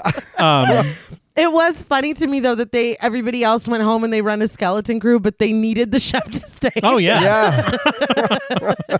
That is, they're like, well, you need home cooked meals. Yeah. We're not. Can't be scrounging for ourselves. No, we're not surrounded by fish or anything. But Preacher makes his way over to the oven to pull out 2 large cake pans, while Get the Money by DJ Quick and High C is heard in the background. Also heard in the background are random insults, a high-pitched voice calling Preacher an asshole and a dickhead. He probably learned that listening to DJ Quick because he's nasty as fuck. Good stuff, though. Like, but be prepared. Yeah. It was funny because the whole movie I was like, where did because we'll learn. Yeah. I was like, where did he learn this? But yeah, that makes sense. Yeah. But we see the culprit fly into frame. It's a parrot with its voice provided by Frank Welker. So Frank Welker is an absurdly prolific voice actor. Okay. He's played Fred Jones since the original 1960s Scooby-Doo. Really? I knew I Yes. recognized the name. Yeah, and the funny thing is that he not only plays Fred Jones still to this day, he now plays Scooby-Doo. He got a promotion. I love Scooby-Doo, man. I just want to say Scooby's that. great. Remember the Scooby-Doo Sega game? Of course I remember the Scooby-Doo. It was so good. Well, you lied to me, so of course. Here's the thing. Oh, I did. You did lie to me. I was a child. I was a young, innocent child with an impressionable mind. And I'm 22 months older than you. you're still older. It's a one-player game, and you played as Shaggy Rogers and The government name. Norville, I believe his name. Yeah. But you play as Shaggy, and Scooby kind of follows you around. I was lied to and told that Scooby-Doo was controlled by the second controller. Right. And so I'm playing, and I'm like, why is he never going anywhere that I want him I was to? like, it'll catch up. It'll Like, catch up. it's a lagging issue. And I was like, nay, I can't play. I cried and cried. No, you were pleased until you found out. I swear, man, this is Ignorance is bliss. no, this is my villain arc. This is the fucking origin Scooby-Doo? story. Yeah, the beginning, and you would have gotten away with it too. That game was so fun, though. Oh, it was. On the DVD commentary, they said that they couldn't afford to get a trained Hollywood bird for this. So they ended up going and using 2 separate parrots from Mexico City. One that was really good at like flying around and coming back, and another one that was really good at just sitting. So this film cost like $60 million. Well, I mean, I think they just kind of ran out after a minute, and It's they're not like, in the budget. "Yeah, Yeah. let's just some birds." They're like, we bought the bird, right? It's like, oh No. fuck! Honestly, but like if you zoom out, you don't really need the bird. No, But Really? they're like, Yeah. no, get 2 of them. Get 2 regular birds. Well, they talked. I heard on the commentary they talked about whether or not because they went back and forth on the screenplay of if they even needed the bird. Yeah, But then it's just funny to me that they don't get the bird they need. yeah. And they're like, no, keep the bird. We can't afford Yeah. it. No, it's there We already. need it. Yeah. Everybody's expecting a bird. But it doesn't do anything. Not at all. I will say though that when I saw this bird, I did begin to get a little nervous because birds have not had much luck Ooh. on Yeah. Podmortem. Dude, it's been a bad run. Yeah, it has. bad Bad flight. It's unbelievable what's happening to these birds. But through squawks, the parrot says that Preacher has a big fat butt. You were struggling. I to get was. this- I realized I was like, this is the funniest sentence I've ever written. But Preacher just scoops up a bit of frosting on his finger, telling the bird playfully that he's on his last nerve. He threatens to drown the bird and get himself a cat instead as he feeds it some frosting. Birds love it.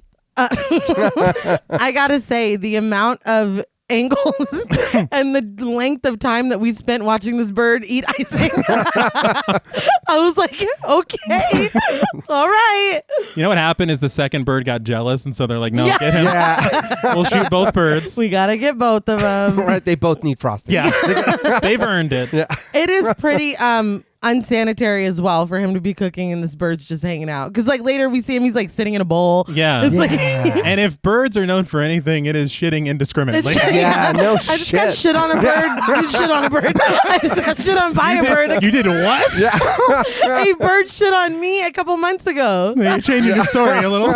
It's disgusting. Well, hey, JP, do you have any comments on this?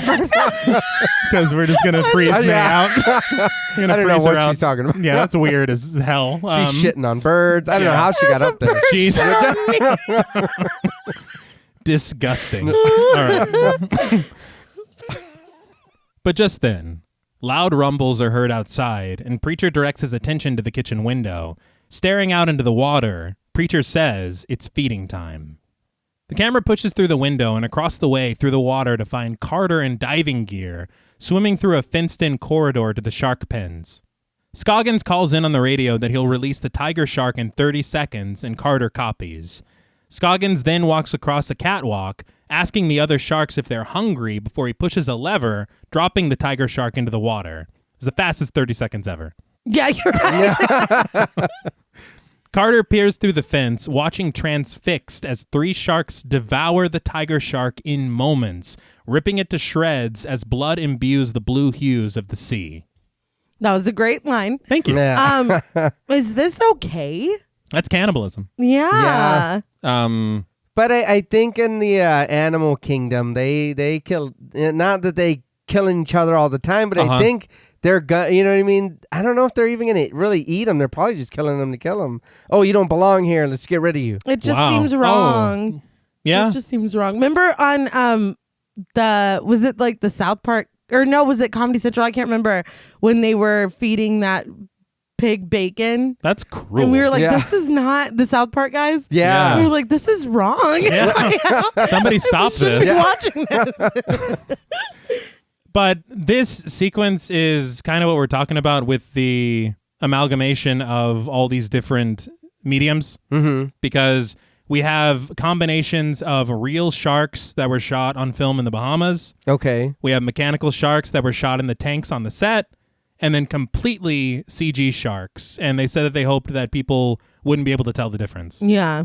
In this sequence, for me, I feel like for the most part, you don't. Right. There's one later that I'm like, is that from fucking Shark Tale? Yeah. What? There's a couple. Not Shark Tank. What? What was that?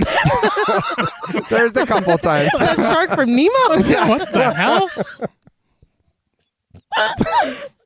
But in the tower, Brenda calls into Susan, telling her that they have a situation and says for her to get to the surface level. The call echoes over a shot of the Aquatica facility in the darkness of night. Susan makes her way up, and as she steps off the elevator, she just says, hello? Very lowly. Which, why, you know, the call is in the tower. Yeah. Anyway. Hello, the I do want to say I love the colors of this shot. It's the yellow fluorescence, the blue of the night. Mm-hmm. It's very pleasing to the eye. I believe they're either complementary colors or something that makes it to where this always looks good. Yeah. The cinematographer was Stephen Winden. He also, okay, I'll say he shot 7 out of the 10 Fast and Furious movies, Okay. Oh, but he also shot the House of Wax remake, hell yeah. man. which we're all more excited about. But suddenly, a flare is shot into the sky, bursting in a red arc over the facility, followed by a second one. Susan stares off at them confused, but behind her, the lights switch on, and underneath a banner and colorful bulbs, the skeleton crew calls out, "Surprise!" and wishes Susan a happy birthday. So, okay. A surprise party right on the heels of what we just saw Yeah. was very jarring. Yeah. Yeah. was not I know you spoke about the editing earlier, about how in some places it's a little strange. This was a big one for me. True. Yeah, I'm not gonna lie. I didn't like this. It was a little cheesy for me and kind of predictable. I knew something was gonna happen, but I was like, "You're not gonna go right away." It's like it's a birthday or it's a something. Yeah. And then when they were like, "Happy birthday," I was like, "Oh, God." Like, all right. But I think that's just what it was. It is that from what we just seen to this. Mm-hmm. I don't know. It was a little weird. It's just funny because it's her birthday to suit this scene. Yeah. And nobody, yeah. Man, what a shitty birthday this Yeah, turned out it to be. never gets brought up again. It really doesn't. That's fucked up. The other thing as well that I didn't even think about was Franklin visiting this facility after kind of a mishap and a shark attack. Yeah. Very similar to the lawyer visiting Jurassic Park after the... Oh, The death of the employee. Worker, yeah, yeah. you're very right. He's like, they're breathing down our neck. The man in the chair. But we cut to the birthday party in full swing. Brenda dancing up a storm as El Paraíso Rico by Dita plays in the background.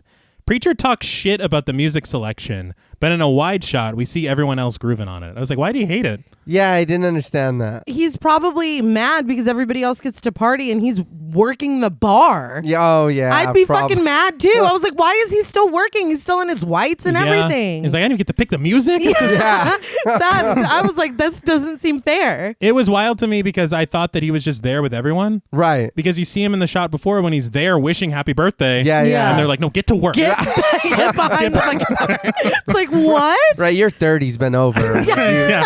You better clock in. Yeah. He's the only one. Yeah. It's not fair. But Carter joins the proceedings, and Janice asks him to join them on the dance floor. Franklin approaches the bar, asking Preacher for a vodka and complimenting his cooking. And that's when I realized that's why he was making a cake. Yeah. Oh, for the party. Yeah. He's the like, birthday. I hope you guys like feathers or droppings. Yeah, either way. Preacher recognizes Franklin as the guy who got stuck in that avalanche, but Franklin just smokes a cigar, admitting that it was him. Preacher admonishes him, saying it's as if black men don't have enough ways to get killed without climbing up some stupid-ass mountain in the middle of nowhere. He tells Franklin to leave that to the white folks. Franklin just smiles and walks away. I mean, on one hand, I get what you're saying. Uh-huh. But on the other, if the man wants to climb a mountain, let him climb a fucking mountain. Yeah. He's the richest man in the world. Put me in your will. Yeah, I'm going to be real nice to this guy. And it made me laugh because the way that Franklin walks away, he's like, we're going to need a new chef. Yeah. Get that guy Get him out of here. But Carter breezes past the party, finding Susan all on her own, staring pensively at the water. He asks sheepishly, "Happy birthday?" And Susan says that she'll let him know tomorrow. She asks how life is underwater, and Carter admits that it's a lot less complicated than it is on the surface. Susan commends his work with the tiger shark earlier and says he'll have to show her one day how he learned to do that. Carter says that if she takes him up on that beer offer one day, he will.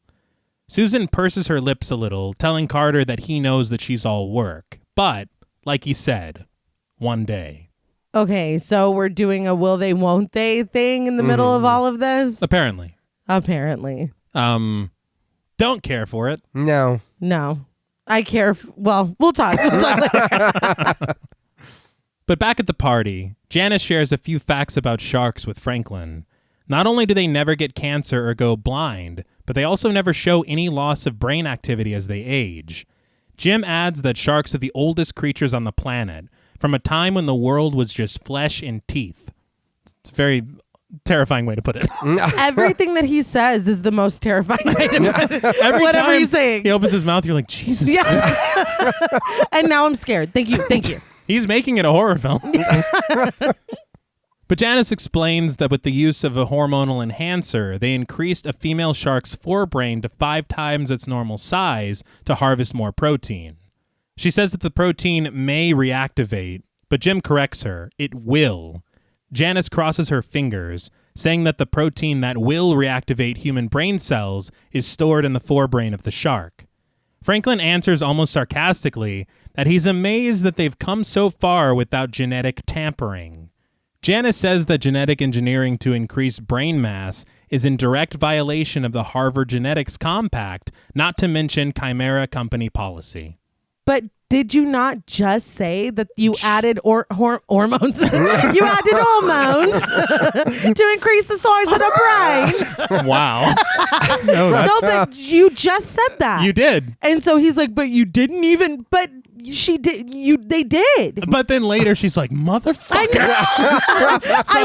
I felt like I had severely missed something. Yeah. Right. Because I thought in this scene we had already established it. And like you said, when it comes up later, it's a mic drop moment. Yeah. But I'm like, if I knew that, y'all knew that. Yeah, well, and she says it like, check this shit out. Yeah. This is what we did. And even weirder is Franklin, who kind of, he's like, it's amazing we did all this without genetic tampering, wink, wink. Yeah.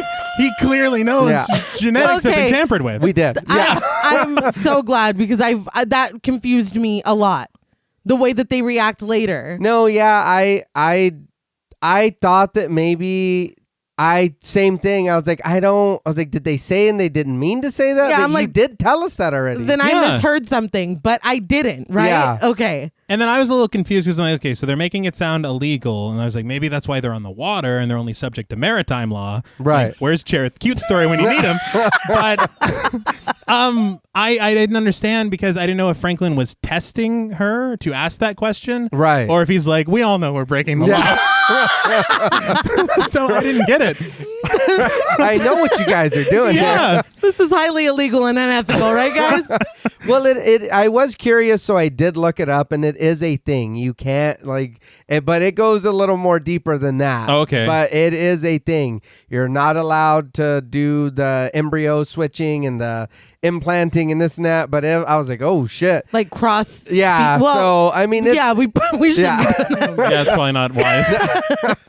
But the thing is you're exactly right, is the mic drop moment that this leads to. Yeah. When the mic's already on the floor. It's already down. And I was like, surely I misheard then. But hearing you recap it, no. Yeah. Nope.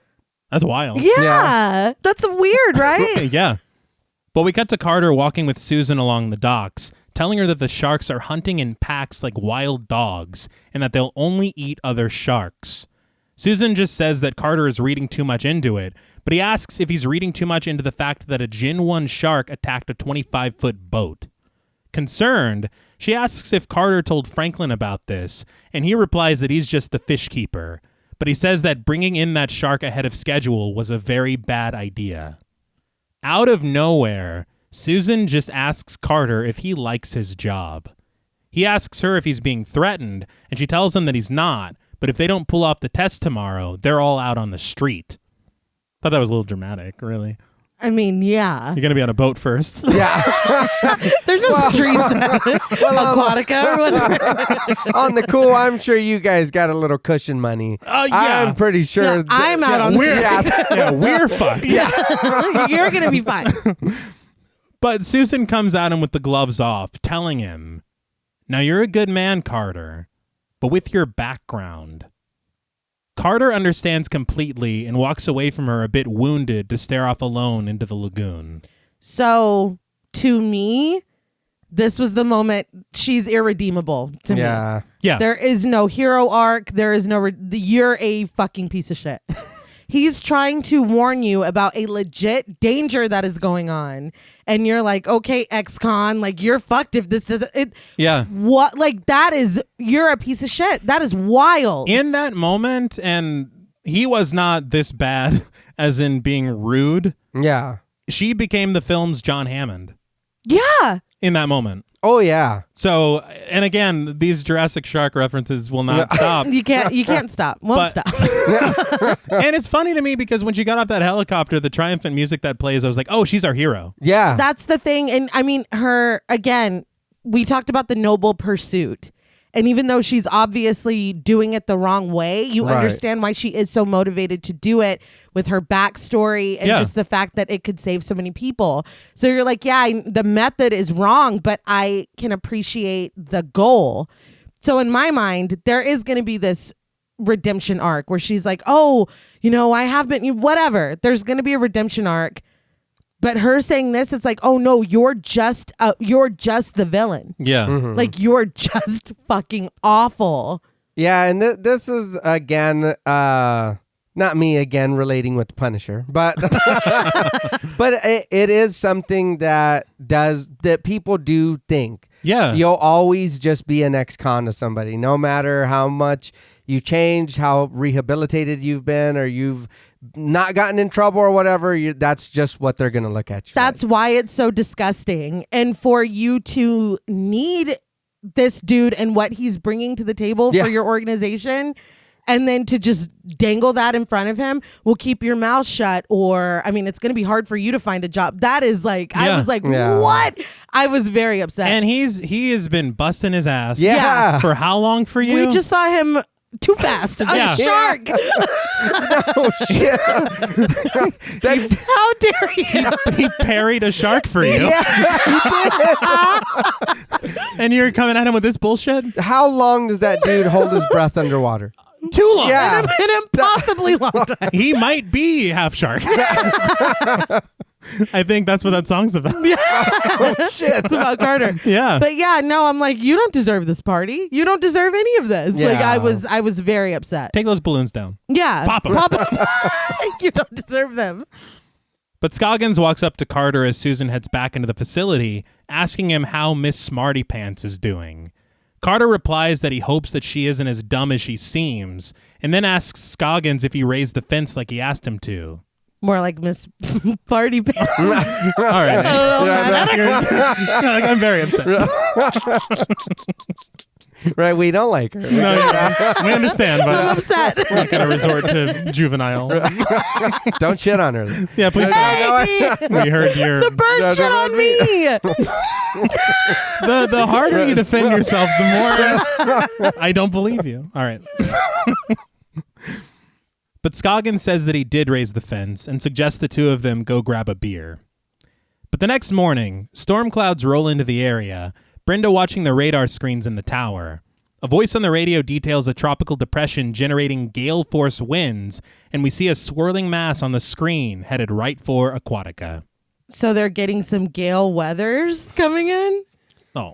I expected that. Yeah.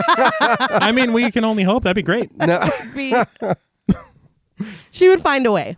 she's going to fight She the would, shark? she'd find a way. Gail finds a way. But in the kitchen, Preacher is hard at work on some kind of batter, but stops to threaten his parrot who sits in a hanging pot over the countertop. This is the type of shit I'm talking about. You can't. No, that's so unsanitary. It is. I don't care how cool this bird is. Yeah. And he's very cool because he curses a lot. But to these threats, the bird just calls Preacher fat butt again for good measure.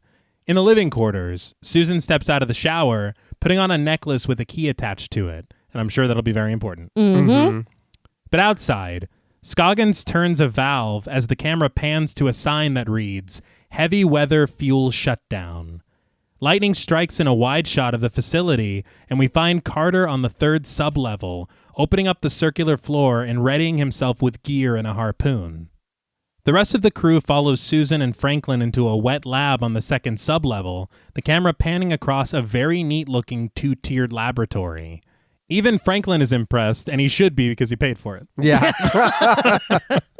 It was so funny on commentary. Because he walks in and he goes, "Wow." Yeah. Samuel L. Jackson was like, he goes, and you need to learn as an actor how to put enough emotion into one word. He's talking, it just made me laugh. He's like, and then so that wow, he goes, that says a lot. And I was like, what are you talking about? What? I love it. He's just the greatest. He's the greatest. But this lab set is one of the ones that was built on the large Titanic tanks. Okay. And Harlin on commentary, he said that this set with the tank is 200 feet long, 100 feet wide, and 40 feet deep. Damn. Jeez. He said that it was built on hydraulic platforms, and that allowed them to fill, like I said, with millions of gallons of water. Mm-hmm. But because of these platforms, and, water gets into the set. A little bit later we'll talk about. But they were able to just dip the set into those tanks, and it gives the illusion of it being flooded. Okay. Instead of actually pouring water in, they're just dipping the set. Yeah. Yeah. Which is kind of it's just very interesting to think about. It's smart. But they said that the crew was about 300 people. And so however wet the sets get, they had to find ways to protect everyone from all the electricity. Yeah. And so he said that every single shot of this film, when water's involved, was a pain in the ass. Oh, I can imagine. I just don't even know how you even negotiate that. Yeah. And the sets look great. The production designer one of them anyway, was Joseph Bennett, who also did Event Horizon. Okay. And we love those sets too. Yeah. Yes. But Brenda calls into the wet lab from the tower, saying that she can't see anything through the weather and suggests that they tune into the Pin and Lagoon monitors. Scoggins mans the camera as Jim calls into Carter, who copies, making his way into the fenced-in corridor.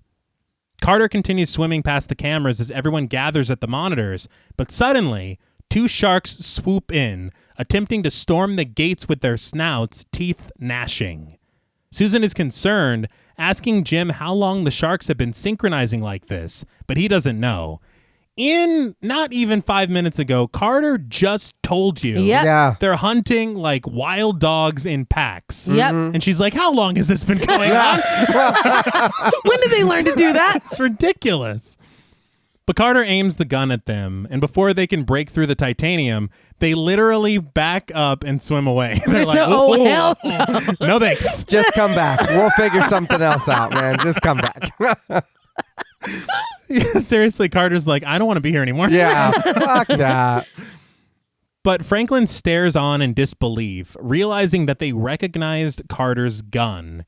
Janice says what they saw is impossible. Sharks can't swim backwards. Jim just tells them to stay focused. He's like, let's not get bogged down with what sharks can and can't do. Oh, you just saw them do it. Yeah. Dogs can't look up. Which I know this sounds dumb, but really? They live in the water. What do you mean they can't swim backwards? Yeah, I didn't know that either. Yeah, me neither. Well, I guess maybe they circle around. Well, they do circle a lot. Yeah. You can't have it all. Like, you don't get to also be floating backwards. It's and not have fair. like rows of teeth. Yeah. Pick one. So they can only turn right at the end of the runway. Yeah. That's it. But suddenly, the cameras give way to static as the crew loses picture in the Gen 2 pen.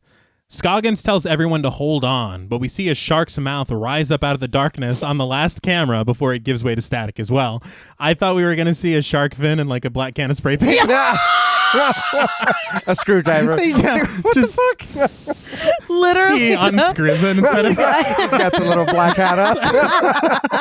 I understand how this is scary and why it's scary, but it was also hilarious. Yes. That they're like, we don't need to be monitor. Jim looks very concerned, almost as if to say, oh no, all that genetic engineering we did. Yeah. I knew that would come back to bite us in the ass. But suddenly, all the lights go out in the pen area. Carter switches on the lights on his gun, entering a code to unlock a door and swim out of the corridor. The crew calls into Carter, who doesn't receive the calls, and instead swims right into the path of a massive Gen 2 shark. It swims right for Carter's lights, and as it attacks, we realize that he's stashed his gear in a fence as a decoy, firing a tranquilizer into the shark and setting it onto the boarding platform unconscious. With the help of a handheld oxygen device, Carter pumps in a few breaths as he rises up with the shark into the laboratory. As they surface, Scoggins remarks, "Did someone order the fish?" No one laughs because they're like, that was really scary, dude. Yeah. Well, even when they can't see Carter anymore, they're like, come on, just stop playing around. It's like, Yeah. what? It's like, all right, guys. Yeah, no Nah, I got you. Nobody's playing around. This is very dangerous.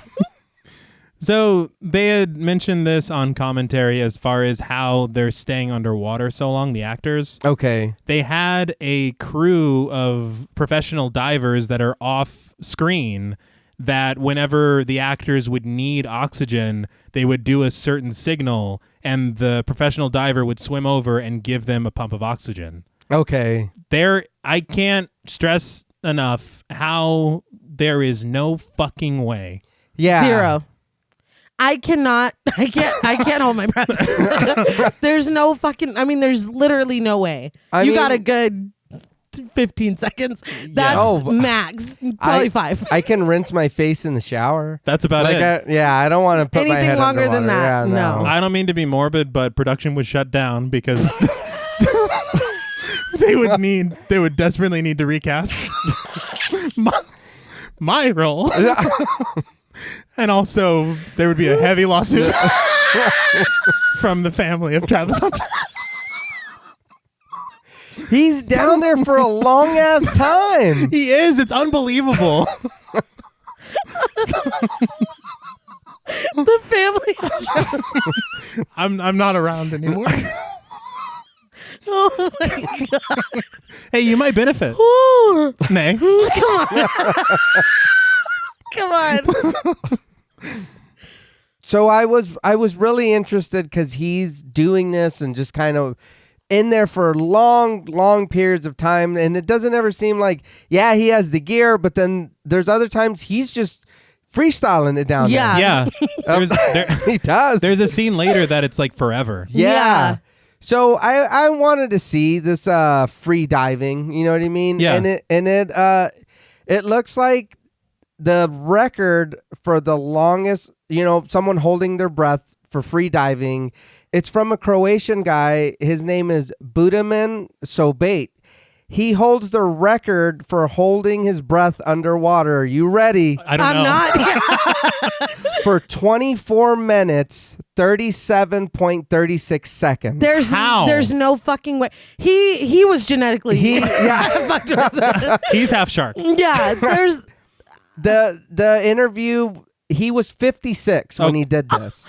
He said that he goes, look, I know it sounds weird. He goes, but my age helped me because I was able to learn, you know what I mean, to relax. My heart rate's a little slower. He was like, and I just kind of went with it.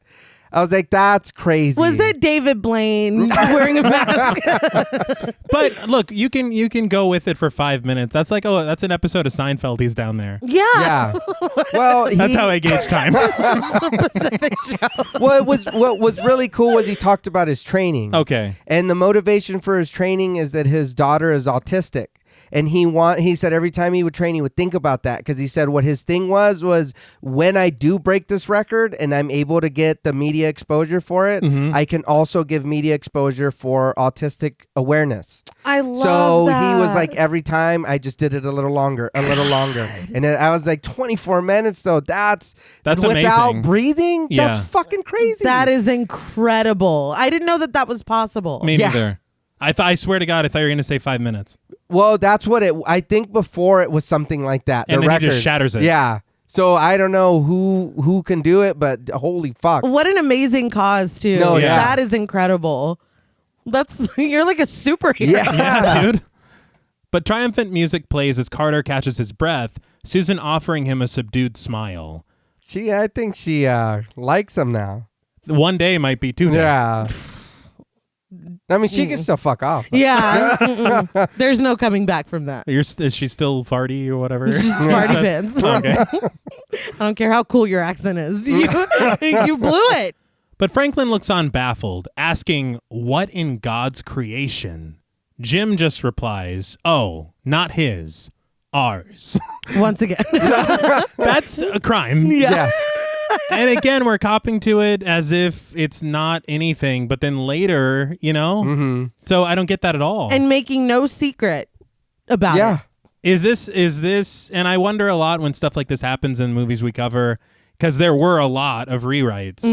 Is this because of that? Like holdovers Okay. from. Yeah. I think that genuinely it has to be. Otherwise, it makes no sense. Right. But that's a big rewrite to go from everyone knows It's only one person. yeah. Because it feels very like we're all in on the, Yeah. I don't know. But then he's like, we created Thunder crackles Yeah. down in the ocean. fucking Frankenstein. He's like, now I know what it feels like to be a shark or whatever. But a large piece of machinery is guided over to the head of the shark as Jim commences a scan. Scoggins transmits the vital signs and diagnostic imaging to terminals 1 and 2. While this is going on, Jim places a cigarette into his mouth and goes to light up, but Janice responds with a cartoonish level of shock, so he ditches the cigarette. Jets are activated on the platform and continue moving water over the shark's gills as its vitals remain stabilized. Carter remarks that the shark is sleeping like a baby, which is somehow more important to Susan than the actual scans and vital signs. They have all this information, but the second that Carter says that, she's like, all right, let's go. Yeah. Carter saw Z's coming out of the shark's head, so let's get going. We're good. The shark is then strapped down, and Susan goes to insert a surgical tool into the shark's skull. But suddenly, the shark thrashes violently for a moment before returning to its docile state. Carter quips bad dreams, but Susan just lowers the tool, puncturing the thick skin of the shark in 3 places and locking it in, a laser at the center of the device. After learning that the vitals are still stable, Susan places a long metal rod into the path of the laser and begins the stereostatic aspiration just as she practiced earlier. Liquid is drawn out into a syringe, which she hands off to Jim, who injects it into a vial. He hands it off to Susan, who heads over to a large microscope, introducing the proteins in large drops to the cultured and active brain neurons of an Alzheimer's patient. It looks kind of nasty, what she takes out, but I did appreciate that it was an organic color, because I honestly was kind of expecting it to be like bright blue or like Mountain Dew green or something. And so I was like, at least that color could reside within a shark. That I'll believe. Well, like it's Reanimator. Yeah. Or that Mako. It glows green in Final Fantasy VII. It does. We're all, yes. Yeah. But she moves over to another monitor to watch the process on a microscopic level, telling everyone that what they're looking for here is lightning in a bottle. Susan narrates the process. She says that the proteins are interacting with the neurons, and as the screen goes dark, she says that the neurons are becoming hyperosmotic. I think that just means that they're absorbing it quickly. Like osmosis. Yeah. I don't know why scientists gotta... Because it sounds, It sounded sounds great. cool. Yeah. But the neurons come to electrical life on the screen as Susan remarks that the membrane integrity is improving, and the music grows uplifting as Susan shouts joyfully, "They're firing!" They continue firing this way as a timer reaches 6.560 seconds, which is so remarkable that it inspires Jim and Janice to kiss, and Franklin remarks, "I'll be damned." Jim corrects him, because that's his entire character for some reason. I'm saying... And he tells Franklin, no, for 6.560 seconds, you saw what it's like not to be damned. I thought he was going to say, we're all damned. The way he talks, everything you say is scary. It's cryptic, man. Yeah. But Franklin is overcome with joy, laughing as he shakes Susan's hand, congratulating her. Jim immediately lights up a celebratory cigarette, and Susan asks if Franklin is impressed. He says that he is overly impressed, as Janice repeats, 6.560 seconds. Now, they say this quite a few times, but not once do they really fully explain what that means. Yeah. Is it how quick it responded to the proteins? I think that's Maybe. how long it took before they started firing. Okay, because it becomes their mantra. Yeah. Which this would be great. Of course. If we weren't doing something bad to get it. Yes. Yeah. Yeah. But Carter stands with the shark in the pool, its tail fins moving side to side. As Franklin gets into the details of this breakthrough with Susan and Janice, Jim kneels down to the shark, taking the cigarette out of his mouth and offering the shark, we did it. Which is kind of out of character. You're doing too fucking much, dude. He fucking gives it high fin. Takes a selfie with the shark. Too much. It's like, what are you doing, dude? It is out of character. Right? That is we weird. did it, Mrs. Shark. Like, it's so strange. It seems like something that Scoggins would do. Yeah, definitely before. Because he's been dark and brooding. Yes. Mm-hmm. It's just, I don't know. It was odd. Well, now the cloud's lifted, 6 point whatever seconds. Yeah, it's true.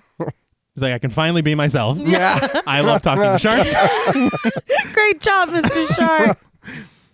But just as Jim shares his congratulations, the shark springs to life and in slow motion captures Jim's arm in its jaws and tears it off clean.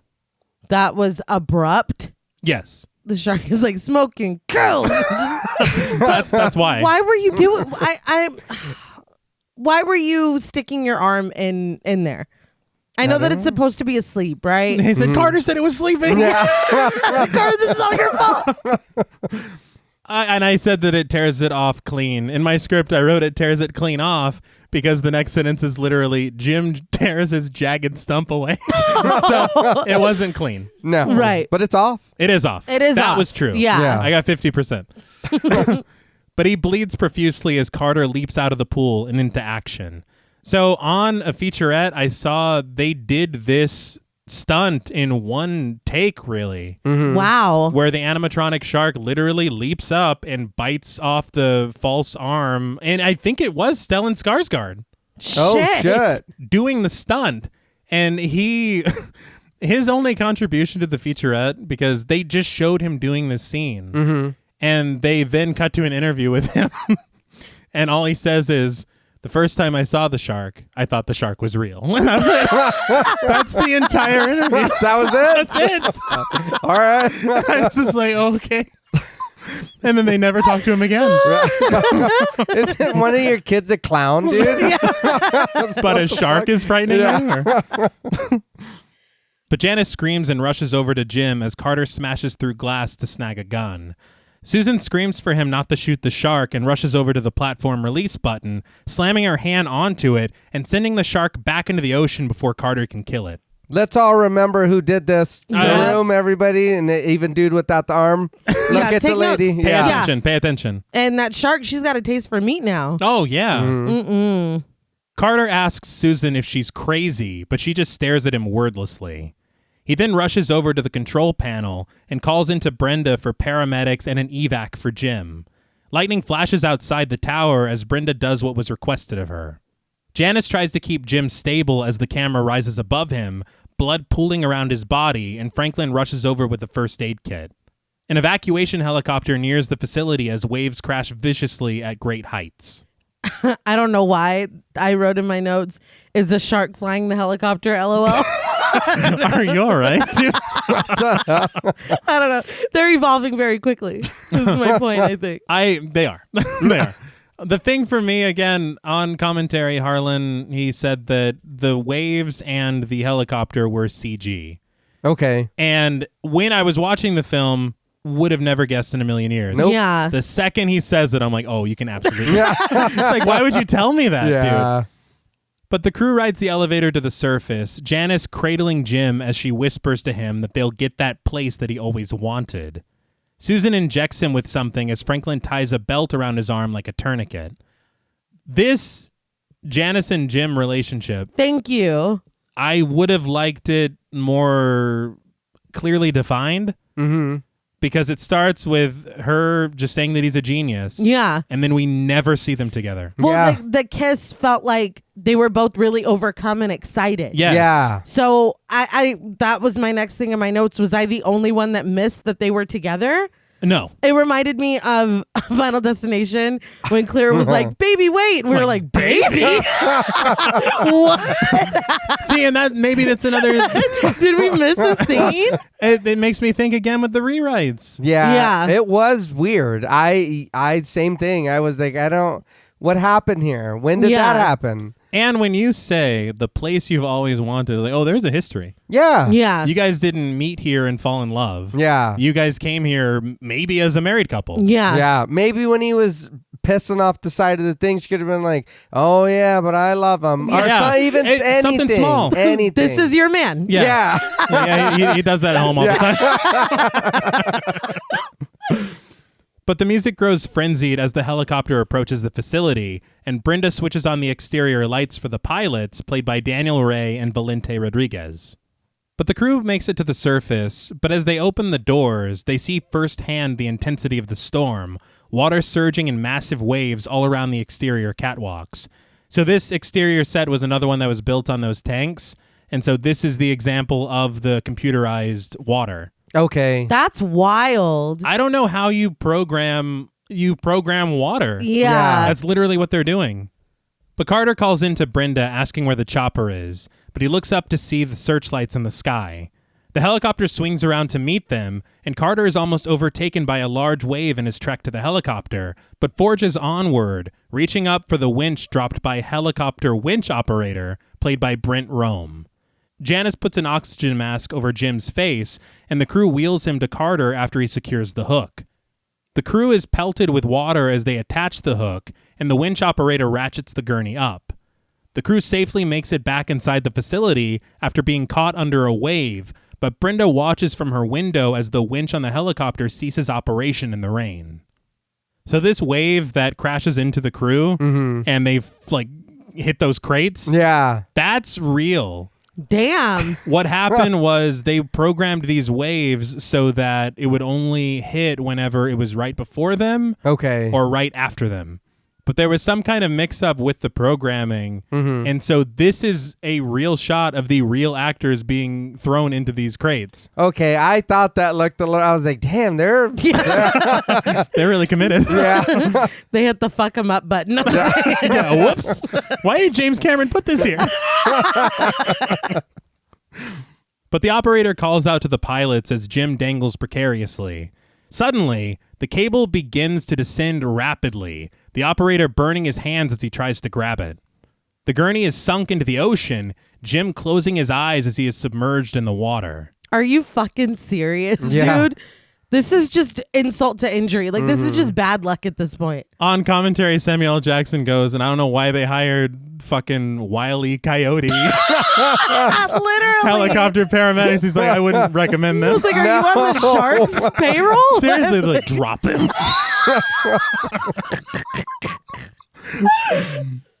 But Brenda calls for them on the radio to pull up in the helicopter to bring Jim out of the water. But before they can, something seizes the gurney, pulling it away, the cable dragging the helicopter down with it.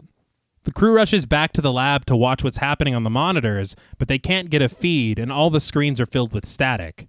The helicopter is dragged further, the cable tearing through the catwalk and shooting sparks as it's pulled directly into the path of the tower. Upon impact, the helicopter explodes into a ball of fire, destroying the tower, incinerating the two pilots, and sending Brenda flying backwards in a fiery death.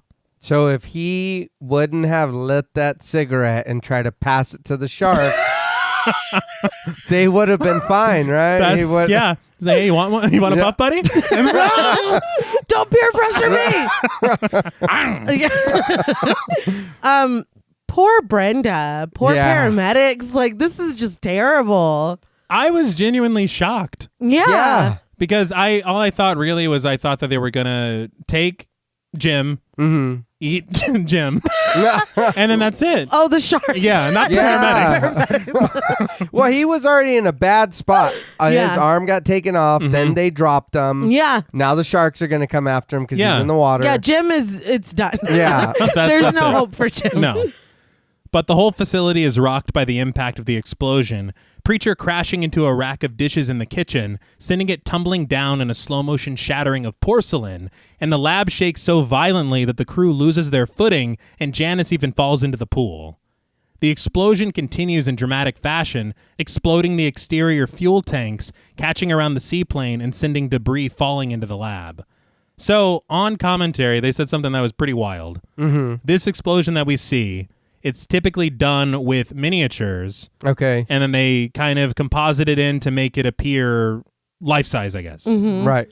But it was cheaper for them to actually blow up the real set than to hire people to build more miniatures of this set.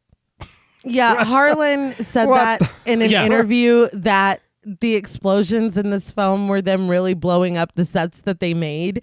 He said that he would just make sure that they got everything that they needed in the location. And I wrote down the quote because I was like, what a wild thing to say. He said, if you build it, blow it up. Why waste it? Wow. All right. Okay. That's an action director if I've ever heard. Yes. Yeah. All right. The medical equipment is destroyed as Carter reaches into the pool to rescue Janice. In the kitchen, Preacher finds a bottle of cooking wine and, taking it as a sign, downs it. So this to me was, they play this moment up as straight up comedy. Right. Yes. Straight up comedy. Yeah. And then later it becomes a very serious character moment. Yeah, I didn't understand that. You can't do both. Uh-huh. You can't play this for laughs and later revealed that he has a serious problem with alcohol. Yeah. And that was him relapsing. Yes. And we're all like, oh, yeah, I could use a drink too. Like, that's not funny. Well, and I'll be honest, that is the reaction I had because I was like, "Oh, that's what I wrote in my notes. We're under here. They don't know they're stuck yet. But it's like we're under here. Shit's going wrong. Of course, I'm gonna have a fucking drink. My nerves are. I need to calm the fuck down. But yeah, we've all learned to drink after that, and then later it's like, oh my god, yeah, it's serious. Yeah. Why did you play that for laughs? I don't know. Well, and this is where I started to say that the film kind of feels disjointed. Yeah. It feels like we're watching two movies at once. One is like a slapstick shark comedy in a kitchen. And then the other is a very serious action thriller taking place on another sublevel. Well, yeah, that's why I was like, I don't know how big all of this is, and I know that they're on different floors or whatever, but the fact that Preacher is just in the kitchen, like unaware that somebody got their arm ripped off. Like, that's true. That was wild to me. I don't know. That's why you saying that it is disjointed, I think really, that's how I felt about it too. Okay. Because this is a joke. It's played, yeah. Yeah. I don't know, man. That part did not work for me later on. But the crew reaches their feet in the lab, clouds of dust and debris still settling in as Janice rushes over to the monitors to try to find out what happened to Jim. The entire system is down, however, so there's no telling what happened. But suddenly, Franklin directs everyone's attention out of the large laboratory window, asking if someone could tell him what that is. We cut to the lagoon surrounding the underwater structure, where Jim, still attached to the gurney and wearing his oxygen mask, is planted firmly in the jaws of a massive shark. Antagonistically, the shark vaults the gurney out of its mouth, slamming it into the window, cracking it considerably. Now, shark. Yeah. That was petty as hell. You did not need to do all that. It's like, oh, you want your man back? Yeah. I was in disbelief. Well, he's got to break the window somehow. Yeah, I guess. Come on, man. It's like, oh, I got this right here. Right. Oh, yeah, this dude. Cool. Awesome. But the crew looks up at Jim as the cracks grow rapidly, glass breaking off and shattering against the laboratory floor. Franklin just calmly says, all right, people, let's move. I mean, it's either that or we just stand here staring at the glass that's cracking and cracking and breaking. Also true. Yeah. Now, real quick, and I know this doesn't happen here, and I thought about it right now. I watched a video last night, and it was funny to think back about this movie, and I know it's a movie, but they showed the speed that glass cracks, and they shot a gun and cracked the glass at the same time, and the glass shattered so fast. It was faster than the bullet. I was like, holy, yeah, I was like, holy shit. So this, you don't have time to stand there and look at that. To calmly tell people. Yeah, I'd be like, let's go. Come on, guys. Get your bags. Janice doesn't want to leave Jim's side, but Franklin takes her by the shoulders and very calmly says, come on, you can't help him. Again. Yeah. Too calm. Too calm, but true. True. Yeah. But suddenly, the glass gives way, and as the crew rushes to the opposite end of the lab, shard-infested water floods the room. Very good. Thank you. The entire crew makes it to higher ground, except for Carter, who is overtaken by the waves. But he very quickly rejoins the group without incident, so all right. Yeah, it's fine. It doesn't matter. But he helps them open a door that's stuck on the second floor. I did laugh because the subtitle said, the door is stuck. Help us. Who's doing the screaming? Is this anybody? Yeah. I don't know. Somebody fill it in. I think someone's terrified. But they all use their strength against the pressure of the incoming waves to secure the door, closing it tightly and turning the valve on it. Janice wails for the loss of her husband, I think. Yeah. Preacher attempts to call Brenda from a phone in the kitchen, but can't make a connection, obviously. Mm-hmm. When he hears the metal of the facility creaking, he takes another swig of the cooking wine, and with his parrot on his shoulder, continues off in another direction. So this is the second parrot Like the one that's good at sitting. Yes. Yes. I love that all the shit you were talking. The bird. Yeah. He's like, sorry about all the big butt stuff. Yeah. We're in this together. I'm scared. Hey, as long as he sits on his shoulder, he's fine. Yes. Yeah. But the crew ventures onward, Franklin telling him that they need to get topside to find some help. As he goes to open a nearby door, Carter stops him, noticing a pinhole leak at the top of the door, telling him that the area is flooded as well. They should just plug it with Bart's earring. The second I wrote pinhole leak, I was like, oh, I shouldn't have done that. Pinhole leak. It worked. It did. But Scoggins says that there's no other stairway from this level, so Carter suggests the elevator, but Scoggins tells him that the elevator seals off automatically to keep the shaft from filling with water. He breaks the news to them that there's no way up from here. On sublevel 1, Preacher continues down a corridor, the flooding growing worse by the second. He calls out to God, telling him that if this is a lesson about the drinking, he gets it.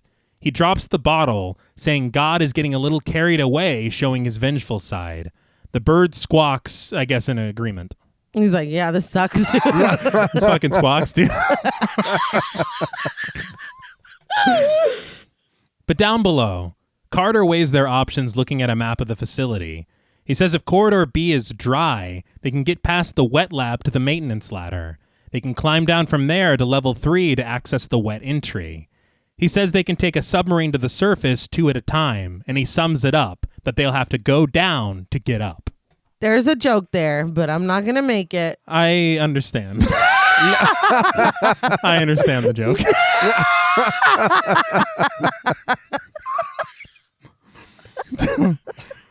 But the group likes this plan.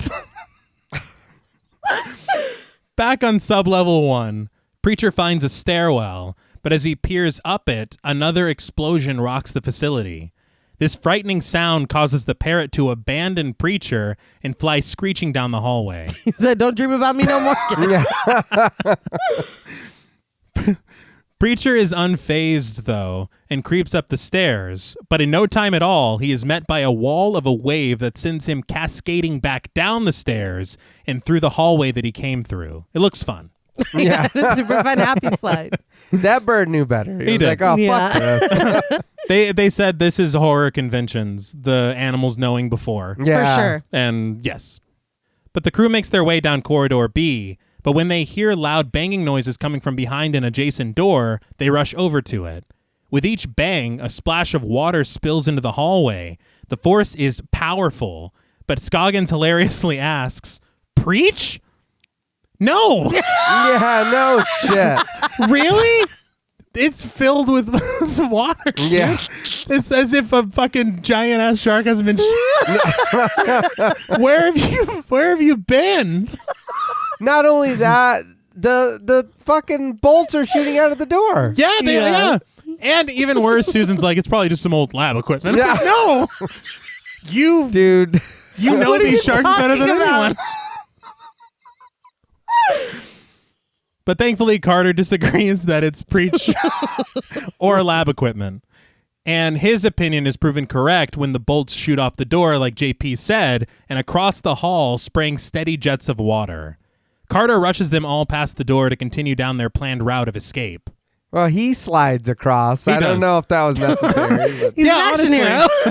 hero. He's like, you guys go ahead. I he got hit the something." wrong button running across. He's like, oh, fuck. It's like, oh, the slide, my bad. But running as fast as they can, they make it to the vaulted door for the maintenance ladder, but it's a race against time when the other door finally bursts open, sending water to rapidly meet them. They're able to wrench the door open and make it inside safely before the water overtakes them. The facility continues to burn outside, and through the lagoon, a shark's fin weaves its way through a crack in the building's foundation. But back on sublevel 1, Preacher makes his way through the waist-high water, searching for his pet bird. Lights flicker around him and debris litters his path, but he hears echoing above him in a high-pitched voice, "Hey, dickhead," and "fat butt." That was a favorite insult Yeah. for that bird. He continues calling out for his bird. But in the maintenance hatch, Franklin goes to ask Carter a question, but is stopped by Susan for some reason. He snaps at her and asks Carter the question anyway. Was that a goddamn shark that broke through that door? Dude, really?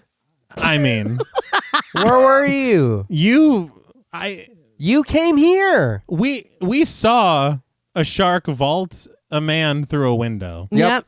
We saw a shark bite the arm off that same Same guy. Off of said man. Like, we've seen enough shark activity to correctly assume that it's the answer is always going to be a shark. Yeah. Yeah. I don't understand why they're trying to pretend that it's anything else now. Yeah. But Carter assumes that it was a shark. Franklin asks if he's the only asshole down here who thinks that that's a tad bit odd. He asks if a shark can do that, bust through a solid steel door. Carter admits that he isn't the expert, but given the size of the Jinn 2, and if given the proper room to move, she could put a couple of tons of power into a hit. Carter puts it simply, if she wants through, she's coming. Franklin asks outright if the sharks are after them. He's like, Are they mad at me? do they hate me too? Is this something that I did? Carter says it's obvious that they have no idea what the sharks are doing, and Susan's eyes couldn't possibly look shiftier. Franklin approaches her, though, asking her what the hell she did to these sharks. Susan finally admits what we all already knew. Yes. The sharks' brains weren't large enough to harvest sufficient amounts of the protein complex, so they violated the Harvard Compact. She and Jim used gene therapies to increase their brain mass. A larger brain means more protein. As a side effect, the sharks got smarter. You mean they got fucking smarter? Yeah. I don't know why, but summing it up that way is hilarious. Yeah. The sharks are geniuses now. Well, that's what I'm saying. It's like they're smarter. No, dude. That's not. You're underselling. Yeah. They're recognizing guns. Yeah. No, yeah. They're personally hurting people because that was for Janice specifically. They're problem solving. They are. Yeah. They're hurting feelings, dude. Yeah. Do you know how wild that is? Unbelievable. But Janice, who somehow did not know any of this, calls Susan a stupid B word before crumbling into sobs. She's the one that told us. Yeah. She's the first person. But if we're rewriting this to her, she didn't know. I get why she's mad. Yes.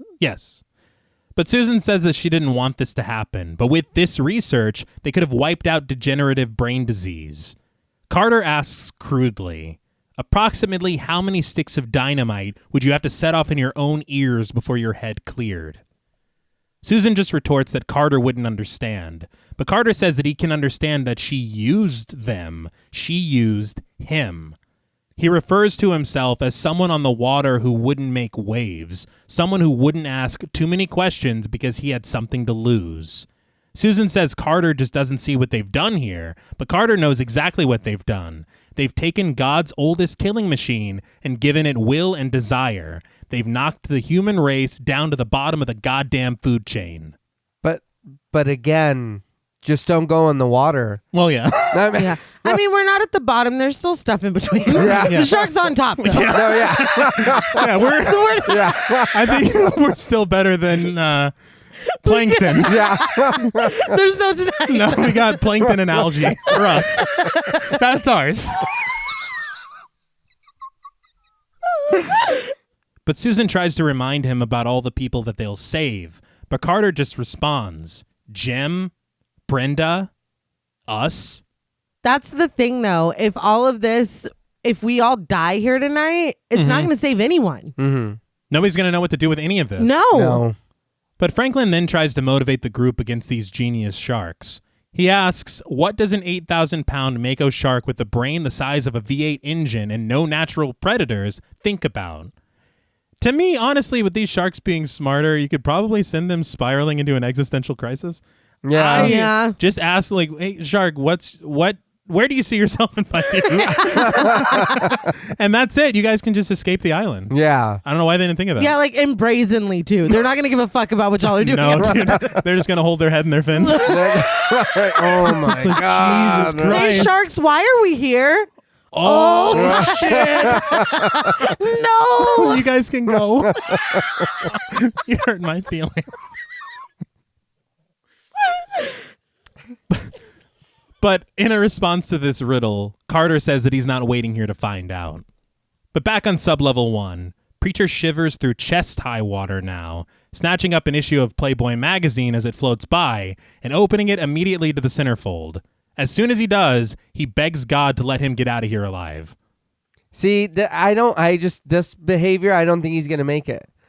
I'm like, man, that you're alone. You're going through the water. You're doing the comedy bit. Yeah. The comedy bit. Well, no, seriously. Yeah. Yeah. And I think that's the thing that confuses me is literally we're going from what just happened with Susan and them. Yeah. And he's like, oh, please, dear God, let me. Yeah. He's like, oh, titties, See come some on. titties, Save me. Yeah. It's like, dude, what happened? Weren't you praying a minute ago? What the fuck? Weren't you? He was. I'm so confused. He sees the contradiction. And I do want to point out that he says something later that is wild in his confessional video. Yeah. I was like, you what? You haven't been acting like that No. at all. I know, dude. That made me dizzy.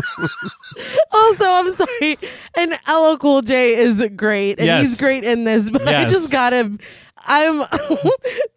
The director was pleased with this teeth chattering. Dude, okay, I literally have here that he chatters his teeth hilariously. Yeah. does. Yeah. But the thing is that they were saying on commentary how cold the water actually was. I bet. It doesn't come through. No. Like, is he chewing 5 pieces of gum? I'm like, oh, that's heated, and he's having to pretend. That's what it seems Yeah. It like. really does. And it continues. Yeah. Yeah. One thing I did want to say, though, is this is the thing that I was talking about it kind of feeling a little bit comfortable as a film. The water looks so blue. Yeah. Just seeing this in the corridor, I don't know why, but it was there was some nostalgic feeling in me from seeing this. Okay. But everything goes silent for a moment, and Preacher notices a shark just behind him swimming through the corridor. He swims frantically back into the kitchen as the shark trails him with ease. Hiding behind a wall, he snags a frying pan and watches through the window as the shark passes him by. I don't think that frying pan is a match for, No. for that shark. I would say not. But he closes his eyes in relief, and this is when I wrote, his teeth chattering hilariously as he clutches his massive crucifix necklace in prayer. Did y'all see that before this Never, moment? never Thank once. you. Okay. Never Thank once. you. Thank you. I thought maybe you could have him anything with it. He tucks it into his shirt later or Yeah. earlier. He kisses it. He does something. Anything. Because literally, we just know that his name is Preacher. Yeah. I don't know. This starts to feel a little tacked on. It Yeah. does. That sounds like a nickname to me. Yeah.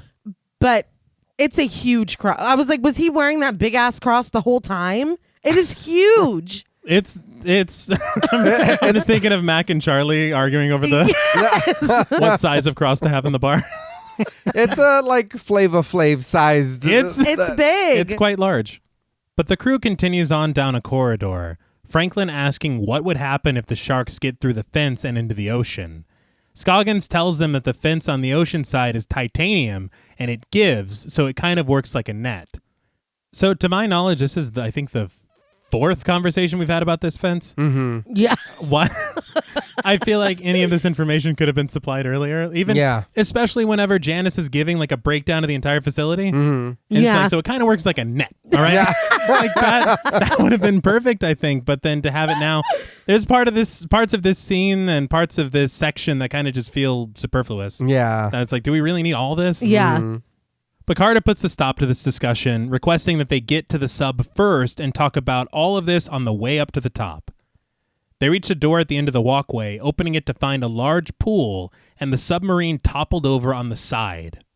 Oh shit! I thought it was a robot. Like they were gonna go in there and try to fight the sharks. It's like a mech or Yeah. something. It's like we're okay, guys. Yeah, we're gonna win. It's going to be fine. Yeah. But sparks spray from an adjacent wall, and the group looks on, realizing that they'll need a new plan. It was very funny on commentary. Samuel L. Jackson, I guess he had been in a movie called Sphere the year before. He said, interestingly, that submarine was also used in the film Sphere, and the way that we got it was because of connections. It's like, you did it. You mean you? Yeah. You got the submarine here. Connections. But back in the kitchen, Preacher snags an axe from the wall and steps cautiously over to a stack of metal shelves. Now, I had to rewind this because it looked like a full-size axe at first. Didn't it? And then when he pulls it, it turns into this cartoonishly little tiny... I was like, there's no way. I was like, I seen that wrong. So I did. I had to replay it, and I was like, okay, full axe on the wall. Uh-huh. He takes it off, and then it's small. Yes. That's what you thought? That is exactly okay. Good. Because later when we see it, I'm like, what did he do? Yeah. Yeah. Did the shark bite off half of the axe? But just as he climbs up the shelves, the door to the kitchen opens from an unseen force. At the top of the shelves is the parrot, who freaks the fuck out and scares the hell out of Preacher. It flies around, landing on a pot floating in the center of the room. The bird spouts, "Eat me, asshole," which I think the shark understands. Yeah.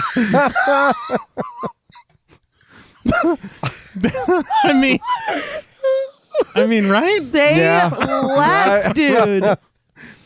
Preacher climbs down the shelves, holding on to it and reaching out for the bird to rescue it. The bird is hesitant, which not good, because out of nowhere, a shark leaps up, devouring the bird whole, startling Preacher, who crashes down into the water, dragging the metal shelves on top of him. What a bird trail. I was not expecting this, though, honestly. You led with the pun. Yeah. Now let's get a little serious. Again, birds have the worst luck in these movies that we cover. Yeah. Didn't the last one blow up or some shit? Yeah. Yes. It was possessed. It was possessed. And then we talked about Tale of Two Sisters. Yeah. It won't stop. It won't stop. It's becoming a real burden. Ah. All right, but Preacher swims away. And he looks around frantically for an exit, and he finds one. Thinking quickly, he gives himself the old Hansel and Gretel, hopping into the oven and closing the door just in time, avoiding the shark. Now, can he get out? I mean, right? It doesn't lock. It's not a...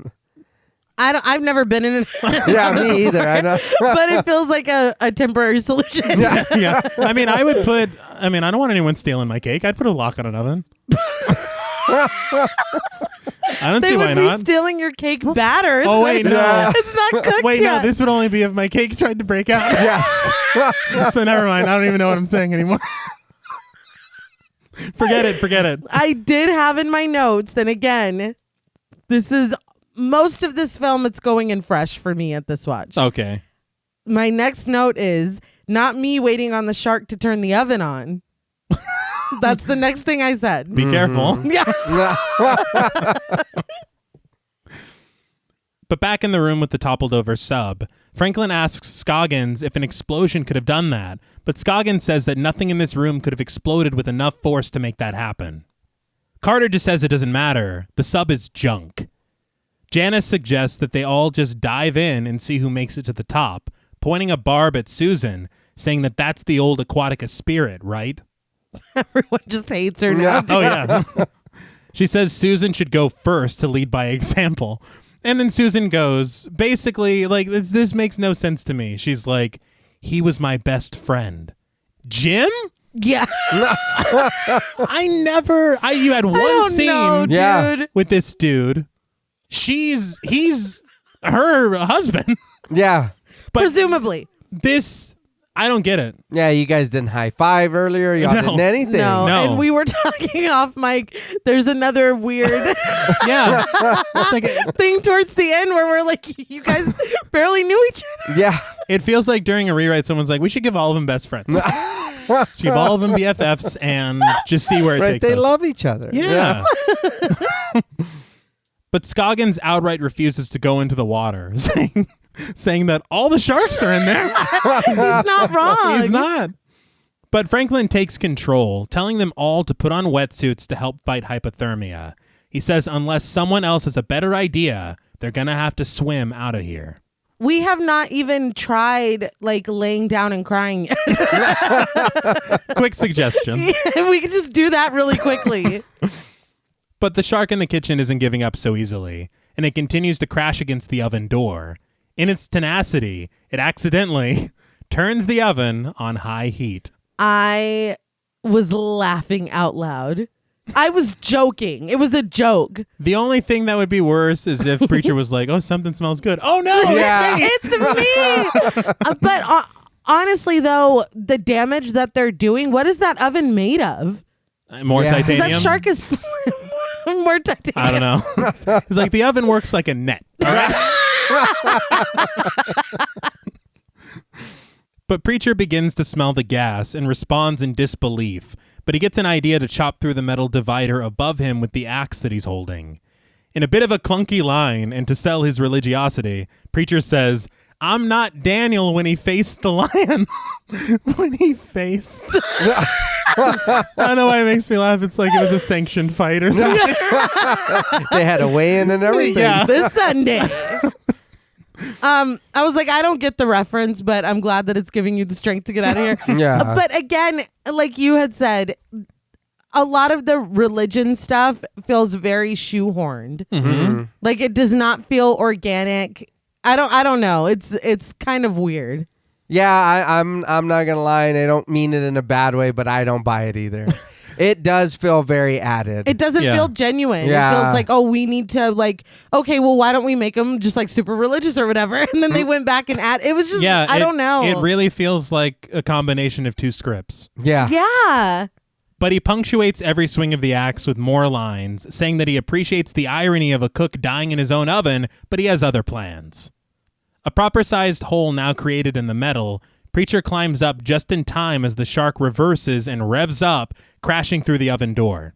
Preacher dives out into the water from the higher oven, and he swims over to the door and retrieves a lighter from his pocket, struggling to light it. The flame finally flickers to life, and the camera presses in on Preacher. He tells the shark, "You ate my bird." And he flings the lighter at the shark, igniting the gas of the oven and exploding the predator into a ball of flames and viscera. He is sent through the kitchen door, safely underwater from the blasts of the fire. All right. How about a little fire shark grow? We love it. I don't know. I will say that he had no way to know how bad this could get. Yeah, no shit. No way to know that even, like, because he could have lit the lighter and he's like, "You ate." Yeah. And then he's dead. The fucking shark's dead. The facility's dead. You have no idea how bad this is. He got very lucky. He did. He only had about 5 or 10 minutes to get out of the fucking oven with the gas on anyway. Yeah. Yeah, true. Yeah, or Jesus you're Christ. just stuck. Like, there's no way. But it was funny because the shark, like you were saying, couldn't break through the front of the oven, but this little bitty ass axe you had Yeah, it's perfect. cut a big ass hole for you to get through it. And LL's not a little dude. No. So, I mean, you did that quick. But the crew feels the explosion where they are, and Carter asks if it was coming from outside the facility, but Scoggins says that the vibrations are too deep. That came from inside. They all put on their wetsuits as Franklin stands at the edge of the water looking into it. Carter tells him not to get so close to the water, saying that it's just a suggestion. A very wise suggestion. Yeah, you should probably listen. But Franklin says that the water is murky. They might make it. Scoggins disagrees, telling him that it's 230 feet from the lagoon floor to the lagoon surface, and the average shark swims 25 times faster than the average human. At this point, I mean, what? I'm not doing anything, I don't think. Lay down and cry. I told you what to do. 25 times faster? There's no way. I don't want to compete with anyone that does 25 times better than me at anything. Well, and I know that's the average human. Right. I know I'm below that. So, I'm extra fast. What about someone who doesn't get to the water after? Yeah. How fast? Oh, 40 times you said? Okay. Thank you. lay down and cry. Okay. Yes. Yeah, I told you. But Scoggins clears a path to a hatch that leads to the maintenance ladder, which he says leads all the way to the surface. Janice is overjoyed at this option, quickly unzipping her wetsuit and declaring her love for Scoggins. But Carter senses a catch, and he's right. Scoggins says that they don't know what kind of shape the surface level is in. The shaft is airlocked, but if an explosion breached it, they won't have enough pressure to keep the wet pool stabilized. Susan realizes that if the pool isn't stabilized, the entire facility could be brought down by the ocean rushing in. She says that they're better off chancing it with the sharks. Scoggins tells her to go ahead and swim with her sharks, but he's opening the hatch and climbing out of here. Susan goes to stop him, and a loud argument ensues, until Franklin, standing pensively next to the tumbled submarine, shouts, "Enough!" This gets everyone's attention. He tells them that if they think water is fast, they should see ice. He says it moves like it has a mind, like it knows it killed the world once and has a taste for murder. As he ascends the walkway around the pool, he tells them that when the avalanche came, it took them a week to climb out. He says somewhere they lost hope. He doesn't know exactly when they turned on each other. He just knows that 7 of them survived the slide and only 5 of them made it out. He says that they all took an oath, which he's breaking now, when they swore that they would say that it was the snow that killed the other 2, but it wasn't. Franklin says that nature can be lethal, but it doesn't hold a candle to man. He steps out in front of the pool, telling the crew that they've seen how bad things can get and how quickly they can get that way. But he shares that they can get a whole lot worse. He tells them, as the music grows triumphant around his speech, that they're not going to fight anymore. They're going to pull together and find a way out of here.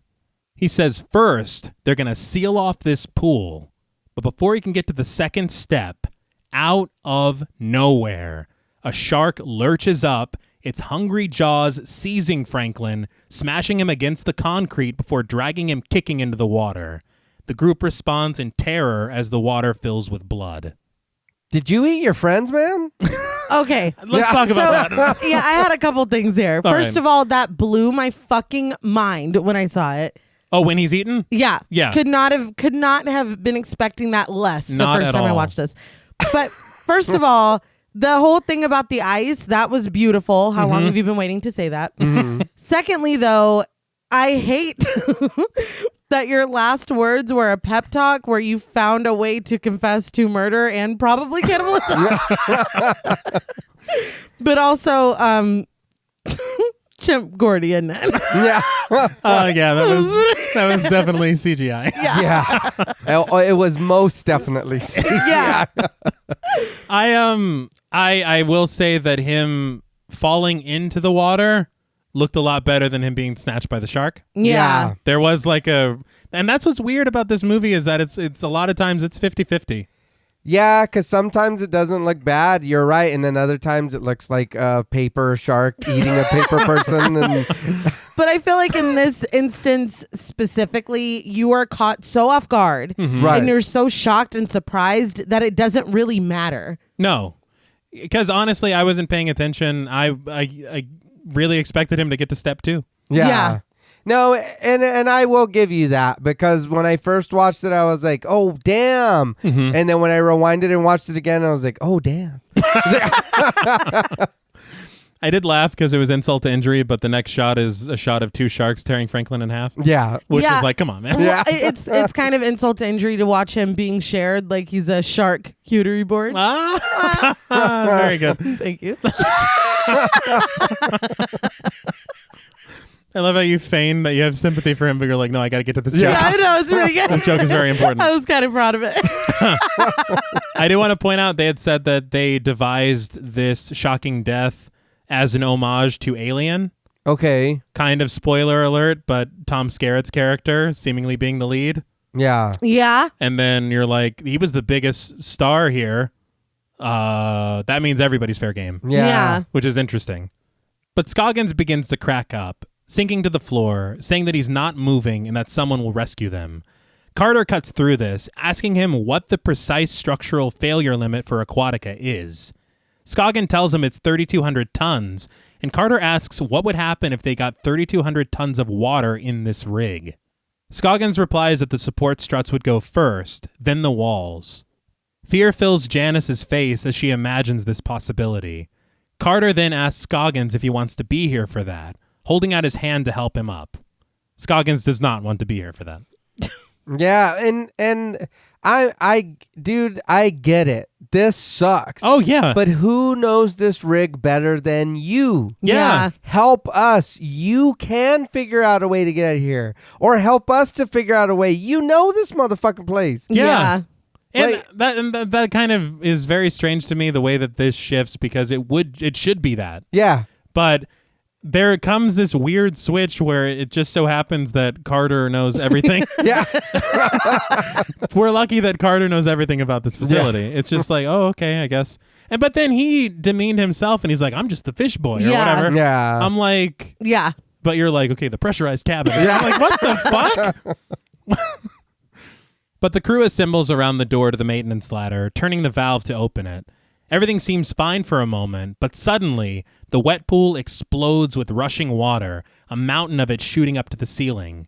The crew rushes into the hatch, which is now filling with water, struggling to seal the door behind them. Susan and Janice head straight for the ladder, watching as Carter and Scoggins fail to seal the door and dive under the water rushing around them. Under the surface, they're able to get it closed, and Carter drags Scoggins with him to the ladder. As they begin to climb, flaming debris from the fiery ceiling above rains down on them. On commentary, they said they had people really legitimately dropping flaming debris on the actors from the ceiling. What the Yeah, fuck? I saw it in the making of. They were climbing on the ladder and they're just dropping shit. That's like- dangerous as fuck. Yeah, it is. I can't believe they did that.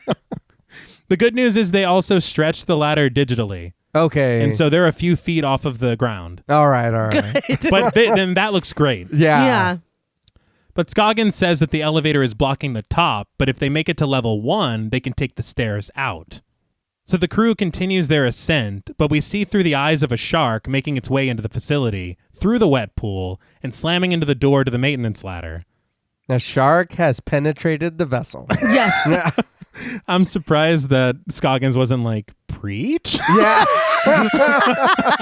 Who's that? Yeah. Oh, it's just some old lab equipment. But as the group climbs faster, Carter has a new plan. He says he'll make it to level 2, which is only partially flooded, and if he can get the access door open, the water will run off there and buy them some time. As he lets Scoggins pass him on the ladder, Scoggins commends his courage. He says something about the size of his balls or whatever. Yeah. Doesn't matter. But almost immediately, the shark breaks through, sending water rushing into the shaft. The crew climbs up, except for Carter, who makes his way to the access door to sublevel 2. With his knife, he's able to wedge the door open just as the water rises to meet him. He gets pushed out into the pool of water in the elevator shaft, almost getting snagged by the shark as he climbs back onto the ladder. But as Scoggins predicted, the support struts of the facility begin to give, sending shockwaves through the structure, which dislodges the ladder from the wall and sends it falling horizontal. Susan and Scoggins hold on, but Janice falls right into the pool. Carter climbs over, dangling his legs as he reaches for Janice, but she can't reach him and disappears underneath the waves of water. This sucks. Yeah. I like Janice. It was just funny to me though, before she fell in, the shark was just waiting in the water to be brought up to them. He's just biding his He's like, I time. don't have to do shit. Yeah. But after a moment of silence, Janice reemerges through red ripples in the jaws of a shark. Carter reaches for her, but she's dragged away to her death. Man, that shark had a mouthful, huh? I knew. He looked at me. He like immediately deflated. Because I And knew from the back. I knew exactly what was going to happen. And He was. he was. It's like, it's not me, it's the shark. It's the shark, man. I swear to God. Watch him. He's just commenting. I'm just watching. It's not me, it's the shark. It's the shark, baby. You're just commentating. Commenting on what we all saw. All right, look, I wanted to share something technical. I just wanted to say that all the blood that we see in the water was added digitally. Oh, okay. They said that what it would take as far as time to clean out these pools to get rid of even the smallest amount of red water Yeah. takes fucking forever. And so they just added, and anytime this happens, it does look really good. Yeah, it does. I could never tell. Not at all. I was just going to say, whatever you hear, stay away. The sharks have the upper hand now. Because we're fucked. But Susan crumbles as Carter climbs back onto the ladder. They realize that the nearest door is too high for them to reach, but banging noises are heard all around them as all hope appears to be lost. But the banging noises aren't coming from an approaching shark. We see that the sublevel door is opened, and out steps Preacher. Yeah, he made it. Yeah. So we're finally joining these two movies together. Yeah. A sight for sore eyes. He salutes them, and we cut to the empty ladder, a makeshift ladder of braided sheets being pulled into the sublevel 1 door, with all the crew making it up safely. Where did he get all those sheets? I don't know. What made me laugh is that they're like, we're not going to show them doing Yeah. any of this. Yeah. Just, it's fine. They did it. Did you make that? Yeah. And then wait to find Just in somebody? case. Yeah. It's like, in case anyone needs to They climb might up. be stranded in the elevator shaft. But Preacher tells them that the other side is flooded and asks if they're the only ones who made it. The room goes silent in confirmation. Preacher's like, well, glad somebody made it. Shaun of the Dead. We should really... We should. Yeah. I love how we don't even finish sentences. Yes, we should. Mm-hmm. But Scoggins realizes where they are and says that they can take the access stairs from here up to the surface. Preacher tells him that the stairs are flooded, so no dice. Scoggins begs for a goddamn break, and the facility begins to shake almost in response. Preacher tells him that God always answers, but sometimes the answer you get isn't the one you want. Okay, dude. Fuck. So this was easier without Preacher All here. right. Yeah. Wasn't it? You guys want to go back to that ladder? Does anybody else think Preacher's being kind of annoying? You guys want to send Preacher out first? No matter what we decide?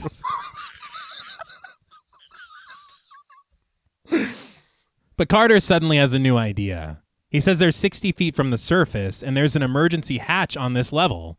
Scoggins says that this level has bilge pumps for storm runoff, suggesting that they could reroute the emergency generators and drain an entire stairway. Carter asks if he's sure, and Scoggins asks, who are you going to trust? Which is a callback. A Yeah. really good callback. Yeah. I think he goes further, doesn't he go, it's me. Yeah. Which It's is- like, okay. All right, we got it. But they head into the living quarters, straight for Janice's room, eulogizing her in their own way as they go through her things. Scoggins says that Janice was a healthy girl, so something here has to run on batteries. This is literally the oddest way to say what he's so saying. weird. Yeah. He's like, that bitch definitely had a vibrator. And then he just flat out asks where her vibrator is. It's like, Such a weird thing to say. I laughed out loud though, because after he asked that, Preacher goes, "What's the matter with you?" Like he's just dead serious. But that also kind of goes against what we're about to learn about their relationship, Yeah. Yeah. because he Yeah, you're seems right. so annoyed by him right now. Yeah. Yeah. They find a bag of power bars in her room, Mm-hmm. and Preach says something like, even in death, there's standards, and like throws them or something. Mm-hmm. But like we get a tight shot of the fact that they are name brand power bars. Yeah. I wonder what. I was like, well, is he saying that he would rather starve than eat them? Or is he saying that even in death, Janice Has standards?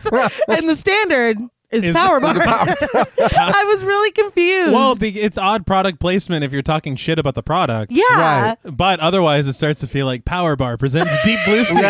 So I really don't. Found it very strange. And it is odd that they didn't eat them. Well, he is a chef, so maybe he wouldn't want to eat something like that.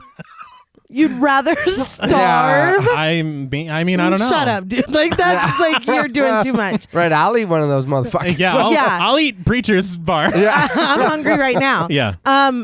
But also, so she was not sharing quarters with Jim? Thank Because you. this looks like it's just her room. Yeah. It's it's confusing. Yeah, I didn't think that either, or I didn't notice that until now, but yeah, it doesn't look like there's anybody else in there with her. No, not at all. And then we see a picture later, and it's not a picture of her and Jim. Yeah. So I don't get it. I don't know. But Carter heads for the medicine cabinet, rubbing cream onto a wound on his arm so the sharks won't smell his blood in the water. Susan follows him, admitting to him that maybe he was right with what he told her down there. But she says that everything she's done, she couldn't have done without him.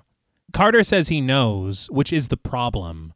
That's the thing, is that nobody here is saying, oh, well, Susan, you still did a great job. Like, they're all mad at you. Yeah. So you being like, I couldn't have done it without you is more like, I couldn't have done it without you. Yeah. Yeah. Like, It's like, Oh, so no, yeah. you're as evil as I am. yeah, you're complicit. Like, that's kind of what she's saying. It's not giving what you think it's giving. Not even a little bit. But Preacher and Scoggins find some batteries as Scoggins complains that this night alone has felt like a week. So they did find a vibrator? I guess. Preacher explains that it's all relative, explaining Einstein's theory of relativity. He says you grab hold of a hot pan, a second can feel like an hour, but you grab hold of a hot woman, and an hour can seem like a second. Scoggins says that he spent 4 years at Caltech, but that's the best physics explanation he's ever heard. I mean, it's pretty spot on. But he's also like, do you want to like be best friends now? Yeah. And I will say, I don't know why, it's just a pet peeve of mine, but when a line is good and then someone compliments the line, the screenwriter's just patting themselves on the back. Like, that's the greatest joke I've ever heard. It's like, you did that. Yeah. You were both of these characters. But Scoggins hands a working flashlight to a returning Carter, who tells Preacher to stay with Susan while he and Scoggins head to the lab to drain the stairwell. Scoggins gets Preacher to zip up his wetsuit and then gives him a handshake hug. He's going to die. Oh, yeah. Yeah, that's my next note, is that they're really letting him shine in this moment. Mm-hmm. And it's making me doubt his chances of survival. And it's it only gets more as this goes on. Oh, yeah. Like, you remember the Walking Dead thing where you're like, oh no, side character's getting too much. Yeah. We cared about you too much. You're probably not going to make it to the end of this episode. It's like pretty cheap and like manipulative because it's like, we didn't flesh him out enough, but I still need this to hurt when they go. So it's like, hurry, give him a backstory, make him likable, you know? And it's like, nah, like, I don't care for that, and you can see something coming for him. That is very fair. Yeah, don't T-dog this guy. Don't do that. T-dog him. Don't Tyrese him. No. Don't Noah him. Yeah. They did that a lot. Yeah. And that's just off the top of my head. It's cheap. It is. Yeah. Spoiler alert for The Walking Dead. Oh, yeah. Oh, For goddamn. extremely old episodes of The Walking Dead. But the camera dips down from the sublevel 1 door to sublevel 2, where we find Carter and Scoggins swimming through the flooded corridor. Scoggins reminds Carter that there are 2 sharks left, which I don't know how he knows. Yeah. I thought of him hanging out with Preacher, and Preacher's like, no, I killed one of them. I took a lighter as like an action hero. I said, you ate or you killed my bird or something. But I threw it, and then I exploded. I'm fine though. Yeah, it was wild. I cooked that shark. But back in Janice's room, Susan looks at a photo of Janice holding her cat in much happier times. No Jim to be seen. Nope. Her beloved cat. But she tells Preacher that she needs to go to her quarters to retrieve some data to bring with them. Preacher admonishes her, but she says without the data, everyone dying isn't just tragic, it's useless. Preacher tells her that death is always useless. Here's the thing. She's done for me. After what she said to Carter and her really kind of like wielding her privilege and his past, she's done. But this could have been some kind of attempt to make her more likable. Redemption? To be like, look, we could save so many lives. I don't want them to have died in vain. Yeah. All this, everybody worked on this. This could be their legacy. No, she's still so fucking cold and unfeeling and one-track minded. She's just so unlikable. I know that I was a kid when I watched this before, but I don't remember her being such a piece of shit. Like, Right. I just don't. She is awful. I thought the same thing. I was like, you're gonna save yourself. You know what I mean? You're gonna bring yourself back. And she's like, no, I need to save this. Yeah. It's like, no, you're saving that for you. That's the You thing. know what I mean? You're like, not. at least say that you're doing it for Yeah. them. You know what I mean? Like, she sucks. Yeah. Well, I think your thing as a kid that probably made you miss it, Nay, is that you were very into the Spice Girls at the time. And so I think anybody that had an English accent, you're like, well, they're great. That's it. Yeah. They're the best person ever. You nailed it. I Okay, think that's good. probably it. Just trying to solve this mystery. But Carter and Scoggins find the lab corridor, and Carter swims down as Scoggins waits above. As this happened, I was like, why is Scoggins even here? Yeah. And I laughed really, really hard because Carter, he goes, okay, I'm gonna go down and you stay here. Yeah. The second he goes beneath the surface, Scoggins goes, Carter! Dude, Yeah. what? That's my next note. Why did he call for him? We agreed on what the plan was. But wasn't it his idea to go and unflood the stairway? It was, yeah. So why is Carter doing it? Because Scoggins is scared. There's a shark in here, man. All the sharks. Oh, all the sharks are in yeah. it. We know that. But we see a shark's fin swim into the corridor, unbeknownst to both men. Carter makes his way through the lab, swimming through torn wires and debris, and to his horror, comes face to face with the bloodshot eyes of Jim's floating corpse. Carter resurfaces,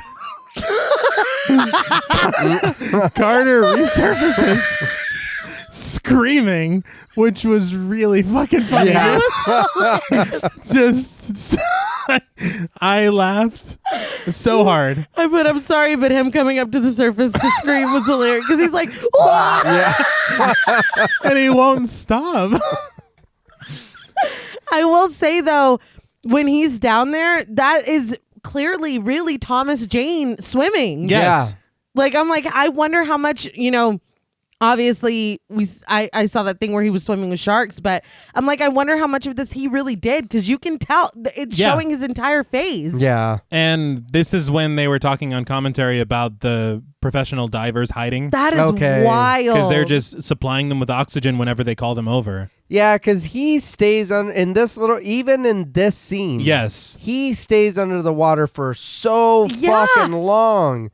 I was like, no wonder they're not attacking him. He is a shark too. We were right. The Game whole recognized time. Yeah. They're like, look, how did you get them to think you're human? But we want in. We're working on it. Yeah, I was like, no, you're fucking it up for all of us. Did you see me turn the oven on, dude? Yeah. I'm trying. Oh no, that shark's no longer with us. Yeah, that's true. He isn't saying shit. He's a fucking shark ghost. But Scoggins meets him, scaring the shit out of him. But with one of Scoggins' monitors blocking the panel, they'll have to swim down and move it together. Before you move on and we submerge once again, he comes he comes up to scream. And then Scoggins comes over and he's freaking out, and then Carter screams in his face, "We're all right."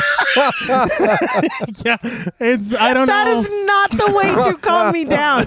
I was fucking laughing, And dude. didn't I leave you in another room? Yeah. Yeah. Well, and he's like, "You said you'd come back for me." Dude, what do you think? I'm just hanging out. Like I made a new friend down there. Like, Jesus. We're all right. Why? He's screaming it into his face. Who are you trying to convince? Yeah. You're scaring me more. But in his living quarters, Preacher finds a video camera and switches it on to record. He gives his last confessional, introducing himself, saying that if anyone finds this, it means he didn't survive. He says he's loved the pulpit and he's loved the bottle.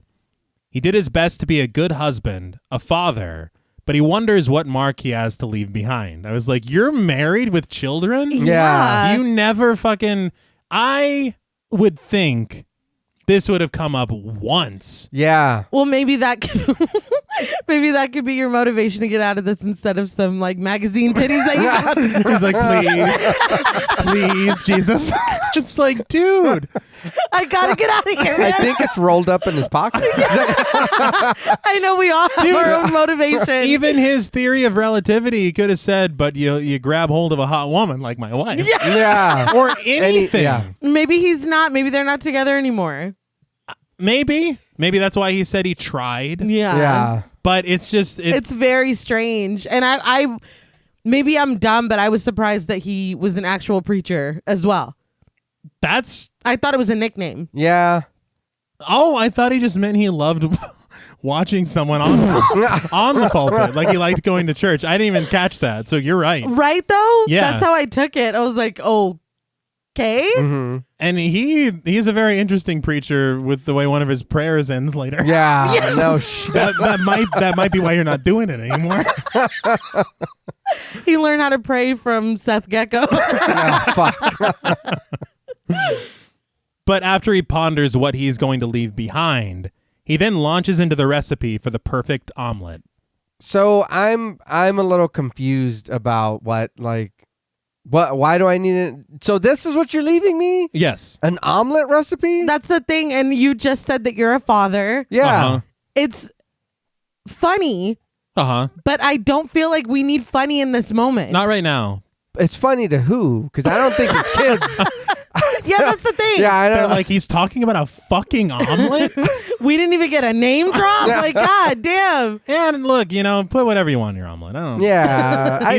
I don't put milk. I put half and half in my eggs too. Yeah, I was gonna say I think Ramsey said to put like fucking heavy cream or some shit to make He did. Yeah. He did. So I trust Ramsey. yeah.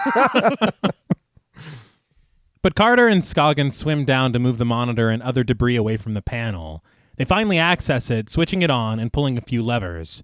After a thumbs up and an A-OK, a shark suddenly swims in with the swiftness, devouring Scoggins and slamming him into a panel with an electric shock. They are all underwater. This would have killed everyone. Yeah. I didn't understand this at all. But Dude, Carter's that's like, so oh, true. damn. Yeah. I was not oh damn. I was so annoyed by the fact that his death was so telegraphed Yeah. that I was just like, oh, but fucking course. Like, Yeah. I was not even thinking about the spark. I was like, is that electricity? Yeah. But Carter swims away as Scoggins is ripped in half, his disembodied legs twitching. Carter makes his way towards the escape, wrenching open a door as the shark somehow misses his bite, even though Carter didn't move at all. That's the Yeah. thing. It really felt like the shark was like, oh, you're a main character. Sorry. Yeah. My bad. A As little you too were. close. But when the door opens, it sends him riding a wave of water into an empty corridor. Elsewhere, Susan cautiously creeps her way step by step into the flooded stairwell and into one of the labs, closing and locking the door behind her. Preacher, however, steps out of the sub-level 1 door just in time to find Carter resurfacing and helping him up. Seeing that Carter is alone, Preacher mourns Scoggins, clutching his crucifix. Carter holds it with him, but he then realizes that Susan is nowhere in sight, so the two rush off to go find her. Preach is not super enthusiastic about it. Not as much. No. But Susan continues forward through the water, the room eerily silent as she makes her way to the locker, taking off the key around her neck to unlock it. She searches blindly for her floppy disk and finds it, but just behind her, the fin of a shark approaches. She screams in terror as she realizes that it's just the shark model floating by. But she pushes it away in relief, but suddenly, the real fin of a real shark rises from the water, its tail fin whipping its way to her. I feel like having them back to back was a bit much. Probably would have been more effective if we spaced that out a little bit more. Yeah. Do you think the shark pushed the model? Like, I got you, bitch. It's really me now. I could not help but feel like that shark got a running start. Like it was like, oh, it's me. And then it starts moving its tail really fast. Yeah. I was like, did that shark just start sprinting towards that lady? Yeah, they're very smart now. Mm-hmm. Did you ever race somebody whenever you were kids in the swimming pool and then the person you were racing against fucking kicked off the wall? Yeah, it's cheating. Yeah. That's what the Well, shark unless does. unless you establish that you're allowed to do the kick. I think everyone should be allowed one kick. Just start. But we got to talk about it first. One kick as a treat. But Susan climbs to the higher ground of a table as the shark goes in for the attack. In her escape, she drops the data and is unable to retrieve it as the shark bares its gnashing jaws at her. But she gets an idea. Dislodging a power cable above her head, she strips down to her underwear, standing on the folded rubber wetsuit to insulate her from the electricity as she reaches up for it. Now, that's an excuse. That's an excuse. Yeah. To get her into her underwear. Yeah. Yes, the director on commentary said that he's pretty sure that a studio executive mandated this scene. I would believe it. Would that be enough to protect her? I don't. Oh, I don't know. She's standing on metal. Wet The metal. metal is in Yeah. water. I don't know. I wouldn't trust it. No, I would find a new way to kill the shark. Well, she is leaning against the wall. Mm-hmm. I don't know. I'm guessing this is concrete or something. Maybe. So I did look it up, and it says that concrete is a poor. You know what I mean? Yeah. Yeah, but Poor- she's not hovering. But, no, yeah. Why doesn't she jump when she attacks the shark? Just midair right when you jab it in the mouth. Right? That's what you're supposed to do in an elevator, right? Yeah. Yes. Seriously. And then your organs won't liquefy. Jump before it hits the floor. Jab the shark with the electricity. And then you're fine. Yeah. And then get your wetsuit back on or whatever. Yep. Oh my God. Like nothing happened. Yep. don't Survived an elevator crash. Yeah. I'm going to try it, though, if I'm ever in the situation. Be careful. Yeah. Those sharks. Yes. Yeah. They're smart. And 1, 2, 3. They know. But just as the shark resurfaces for a bite, Susan gives it a jolt, jamming the cable down its throat. The shark writhes violently in the water, shooting sparks and smoking as it dies, a very shocking death. Nah, very good. Thank you. A sharking death. Susan, you were more proud of that joke than anyone else.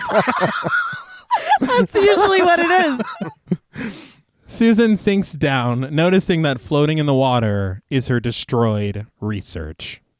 But Susan, with her wetsuit back on, meets Carter and Preacher in the corridor. I would very, very much like to know how the fuck she got out of that room. Yeah.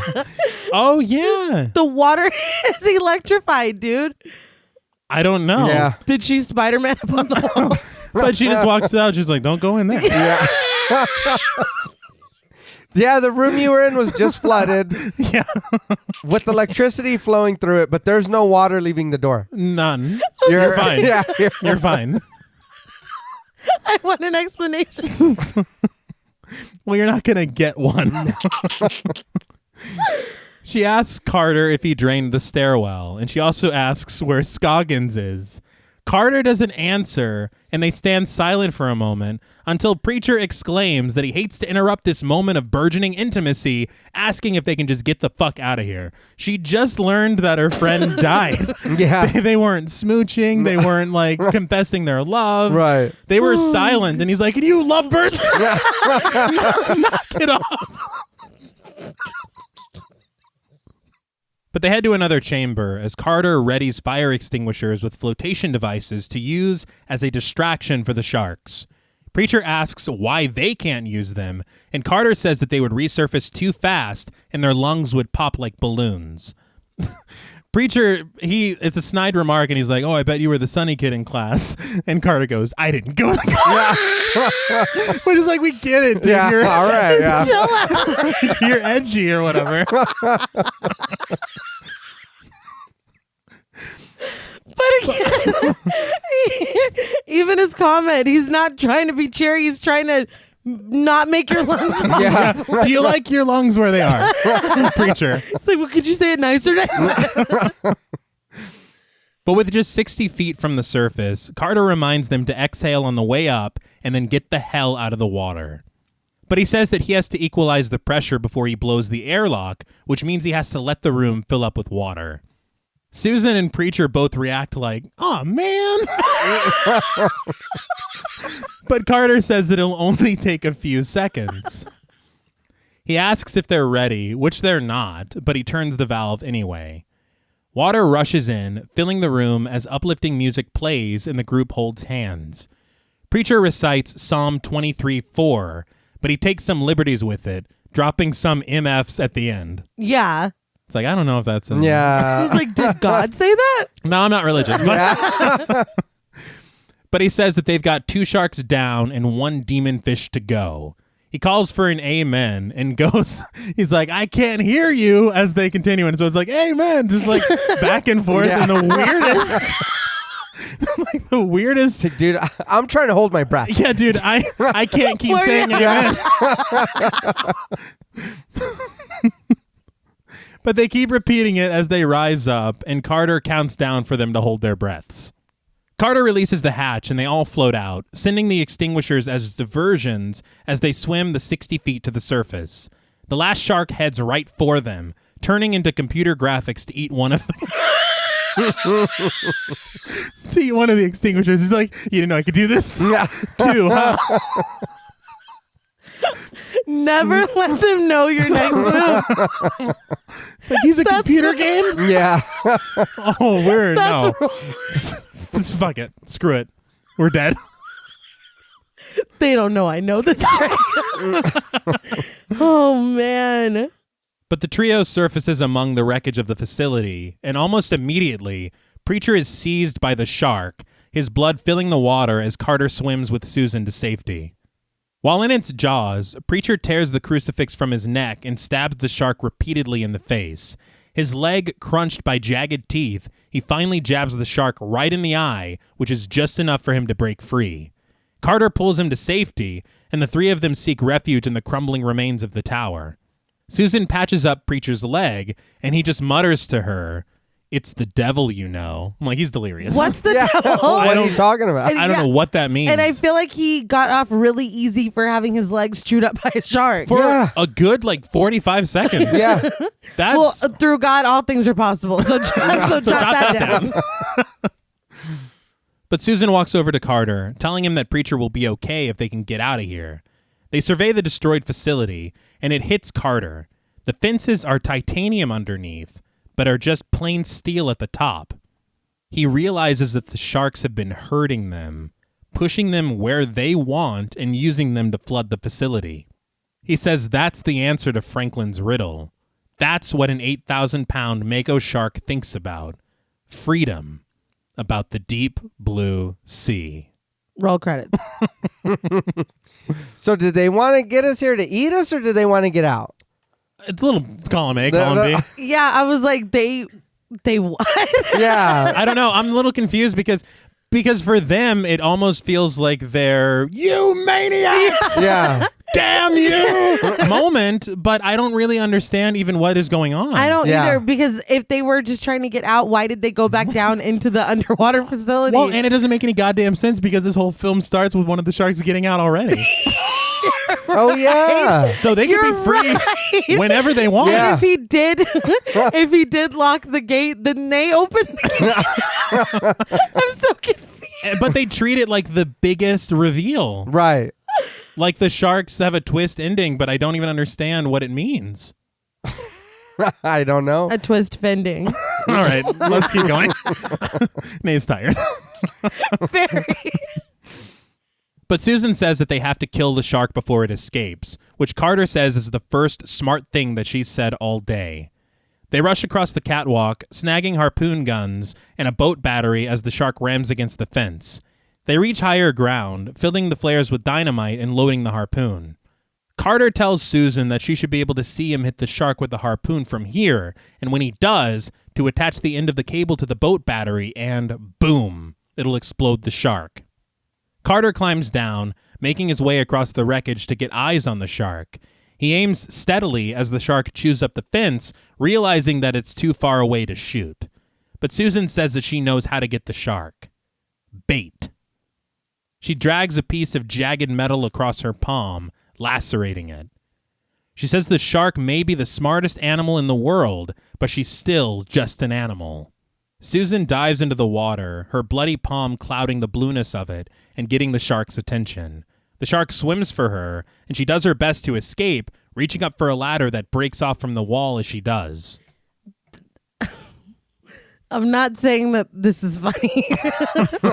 But you're not. But I'm not saying, because I was like, okay, finally, it's clearly the end of the film. We're finally giving this awful woman her redemption arc. Mm-hmm. So it seemed like like she was sacrificing herself. Right. But then she's like, whoa, Yeah. and tries to climb She's back like, up. wait. But Carter rushes for her, dropping the harpoon and diving into the water. But before he can reach her, the shark seizes her, unceremoniously snatching her up in her jaws, tearing her in half and devouring her piece by piece.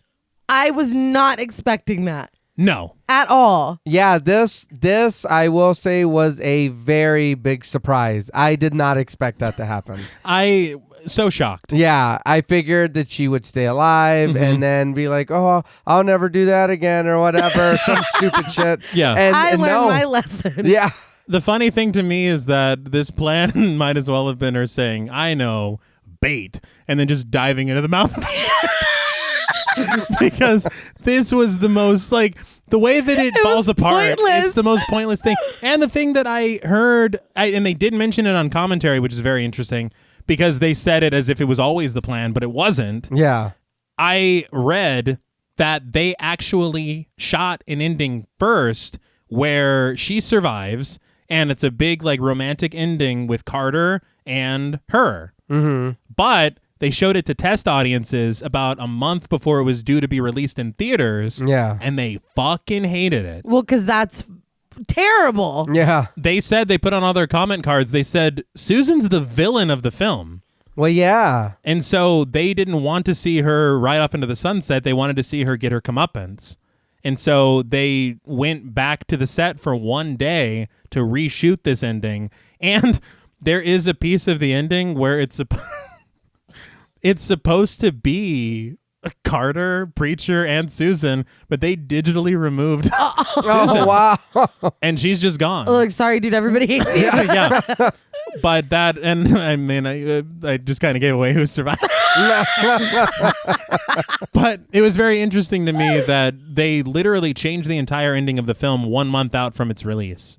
That's wild. But how do you not know that she's the villain? I was thinking, were they too close to it? Like, I don't know. They said they're like, well, she's the heroine of the film. No, she's not. That's what I remembered. That's Yeah? what I thought when I was a kid, but she is not. No. Not at all.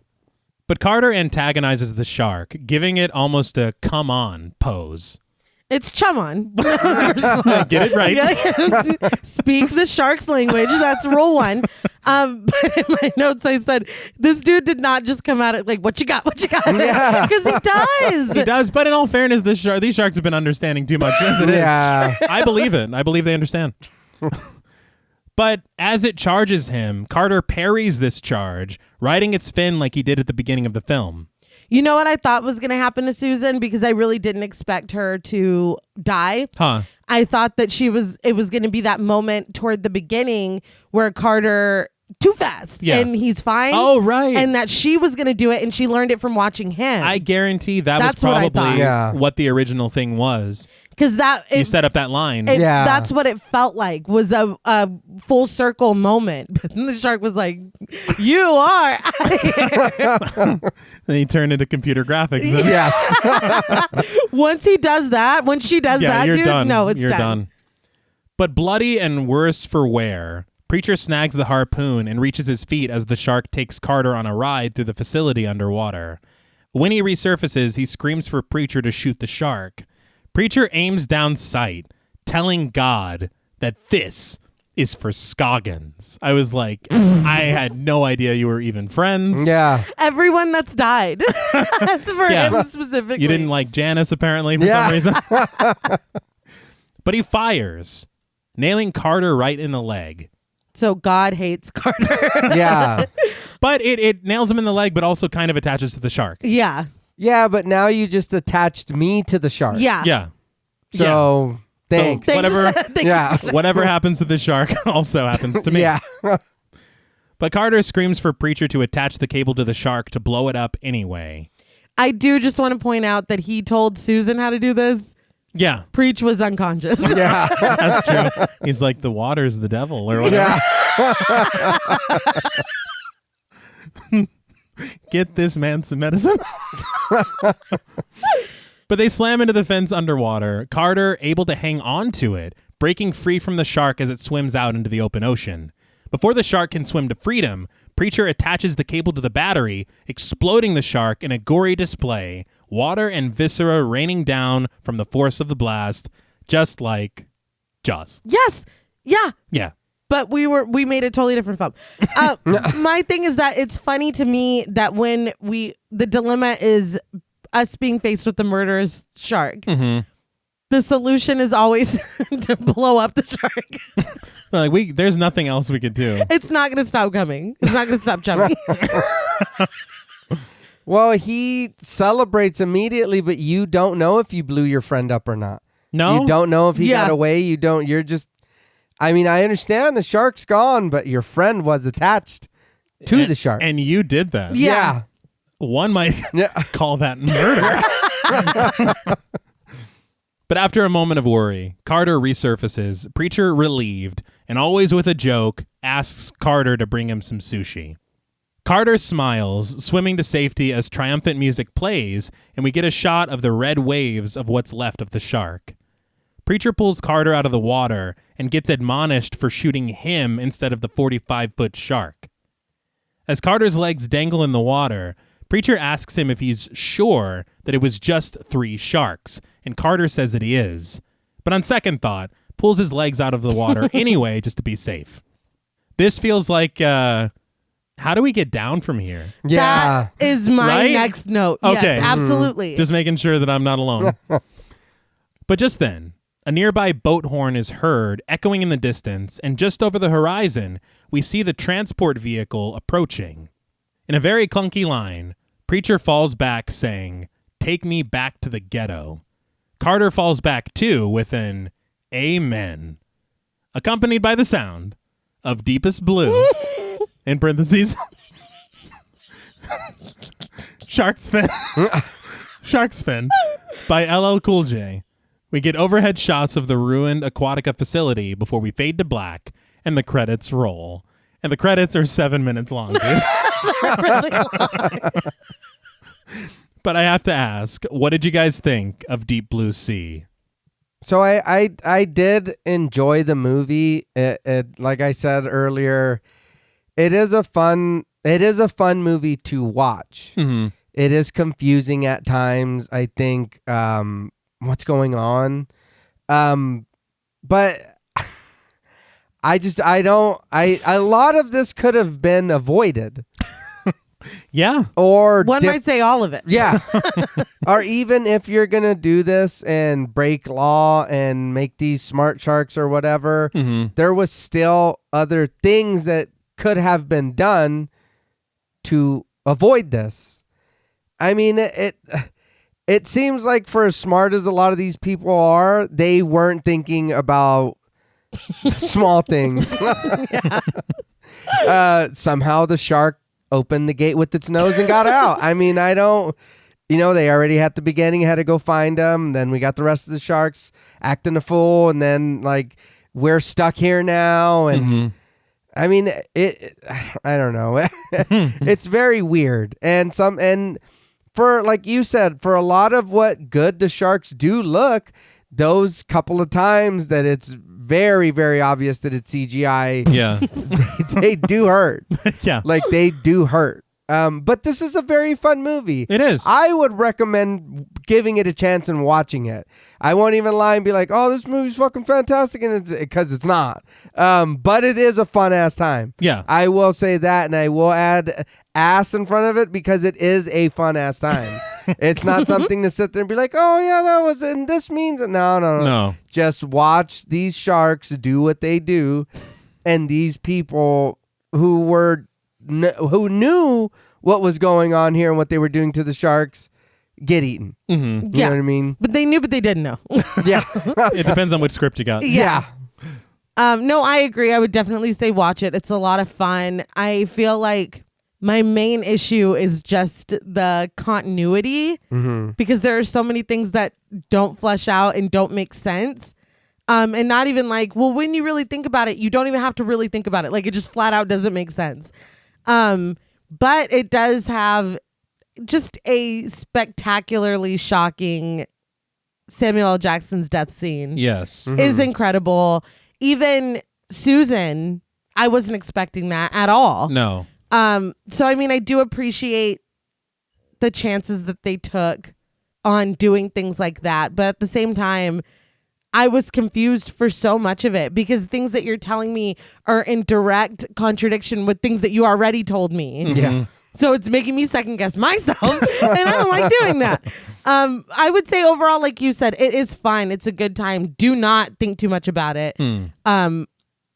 It's just it's deep blue sea, dude. Like it just is what it is. Yeah. I mean, I agree completely. I think that's my thing with it is just the major drawback of the film for me is that your two biggest reveals that should have carried the biggest weight. Yeah. You either botched them because they make no sense whatsoever. Yeah. Or you've already revealed them in a weird way, and then the character who revealed it first gets the most offended to learn that it is happening. Yeah. So it just is very strange to me. And so it really is like they had too many scripts, too many rewrites, and then they just kind of threw in pieces of all of them. Yeah. Has there been another goddamn rewrite? I have to every time. Every time. But I mean, it's fun. The performances are good. Yeah. You know, that's not something that you were ever pulled out of the film True. for. No. Cast is fantastic. Oh, yeah. So I mean, there's a lot of positives, but at the same time, for me, that's like a giant rule broken. Yeah. And again, you put the title of the film in this big reveal that doesn't make any sense because the sharks can get out whenever the hell they want. Yep. Yeah. So I'm like, what are you talking about? He's like, they just moved the bones or whatever. It's like, no, dude, the shark left last night. He ate the campers or whatever. Oh, and again, happy birthday, Susan. Because Oh, yeah. Oh, yeah. Damn. Pulled a Shakespeare. Yeah. But I guess that can lead us into ratings. yeah. For me, this is a very, very, very difficult film to score. I feel like there's a lot of positives that can't be ignored. Like I said, the cast and the performances of the cast. I also appreciate all the technical things that went into this film. Mm-hmm. The use of these sets from Titanic and the tanks to, I mean, they really lend a realism to the dangers of this premise. Yeah. Yeah, and like the movie looks great. Yeah. Where they're at Yeah. and like this whole area looks really good. The production design, all that is very good. The music is decent. I will say it's good. There are times that it's like, why is the music so triumphant right now? Yeah. I Yeah. use that word so often. I should have gotten a thesaurus or something. But it is. It's almost like that. This is the music for a hero. Yeah. Or for somebody who's going to help us do something or sacrifice themselves so that y'all can get away. Yeah. But they use it too much. It's just interesting choices. Yeah. And, lastly, on the positive side, it's just a fun time. You watch it, you enjoy it, you have fun. Mm-hmm. Watch it with friends. Oh, yeah. For sure. This is a film that would be a great summer theater experience if it were in theaters. Mm-hmm. Yeah. But the negative side, man, that the writing is just wild. Yeah. It's a little weird. I mean, it is all over the place as far as reveals, as far as character motivations, as far as character dynamics and relationships. Yeah. Where she's like, we'll get that cabin you always wanted. And it's like, have you been married for 20 years? And we go to her room and it's just her and a cat. Yeah. So it's like, no pictures of you and Jim. Were you married? What's the deal? And preaching Yeah. Skogs. Yeah. They went to high school together. It's like, what the hell are you talking about? You just said, what's wrong with you? Yeah. But you're best friends and always have been. And then this weird will they or won't they, and they definitely won't because They're not going to. she's been eaten. So I don't know. But it's one of those movies I guess you really just watch and enjoy. Yeah. And there's nothing wrong with those kinds of movies. Not at No. all. But it's very difficult for me.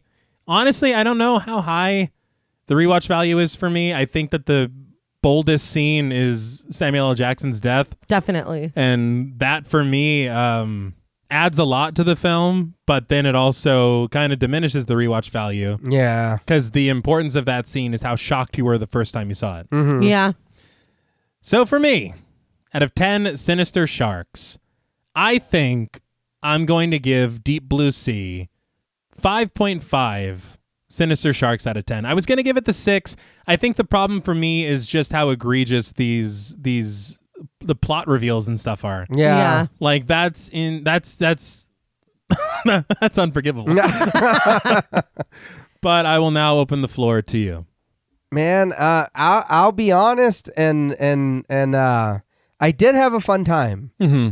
But I think for me, what you said last is for me what also hurts the movie. Okay. The rewatchability. Like, it is fun the one time you see it, or if you haven't watched it in some years, put it on. Mm-hmm. Like you said, watch it with friends.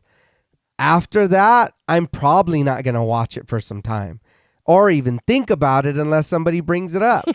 It's not a bad movie, but it is something to enjoy and move on. And I don't mean that in a negative way, but it does. I feel like it doesn't have that rewatchability.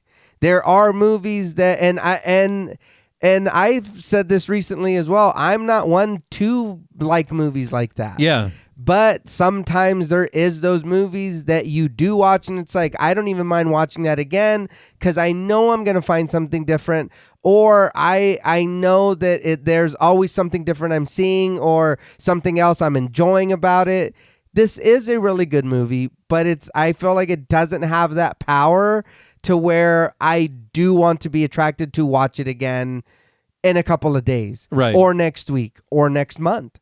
It has to be some time that passes before I watch this again. For me, anyway. Mm-hmm. But no, I agree. The movie's great. Production is great.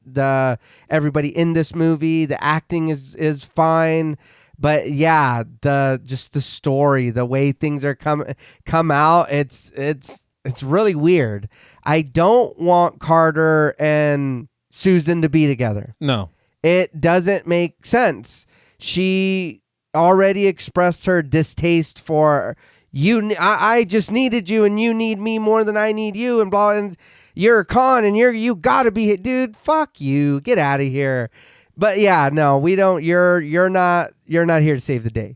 You might have sacrificed yourself at the end, but we were cheering for the shark. Mm-hmm. It's like that's fine. It was an accidental sacrifice. Yeah.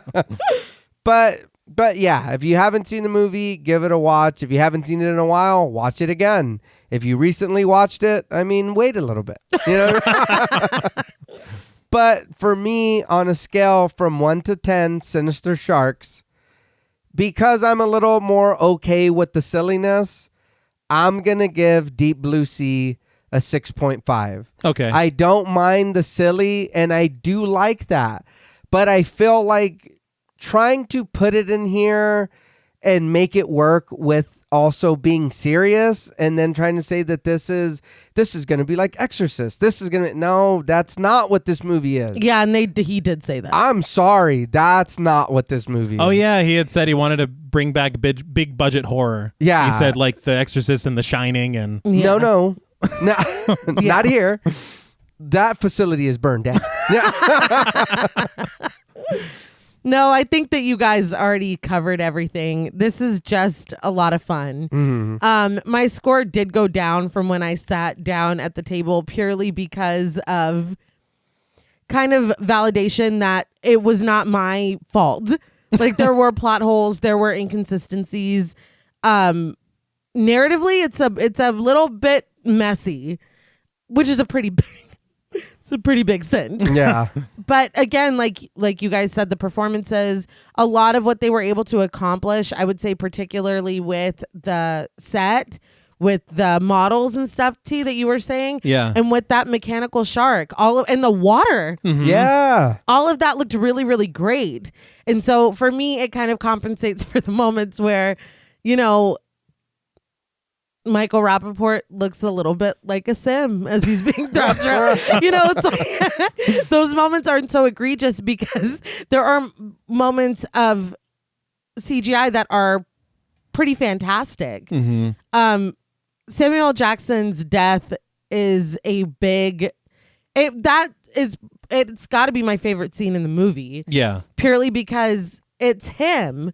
He's gonna rally the troops and he's gonna get us the fuck out of here. You think? I could not have it. It's such a surprise. Mm-hmm.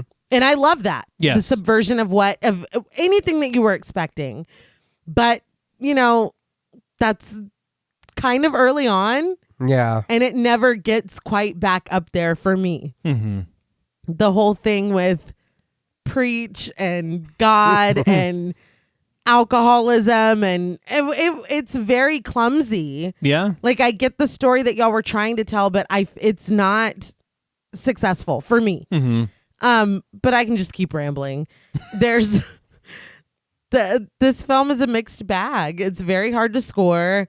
But it was fun. Yes. Yes. I will say, I guess, on a scale from 1 to 10 sinister sharks, I'm going to go right in between y'all and give Deep Blue Sea a 6. Okay. When I sat down, it was a 6.5. The more that the story was just unraveling in my hands, the more I'm like, I don't know. I feel like this might be too high for me. But, it's fun. I got to say, I would have kept it a 6.5 if after the credits they put Finn.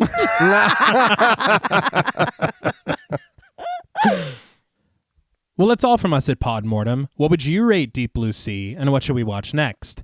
Let us know on Twitter at the Pod Mortem. Don't forget to follow us on Instagram and like us on Facebook.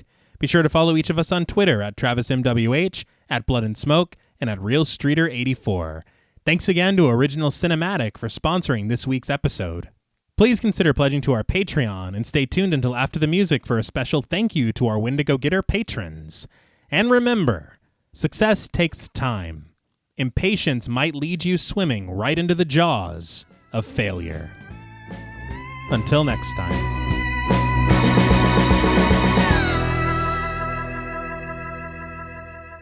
Thank you for staying tuned. We want to give a very special thank you to all of our Wendigo Getter patrons. Woo! Yeah! That was awesome. Yeah. Very good.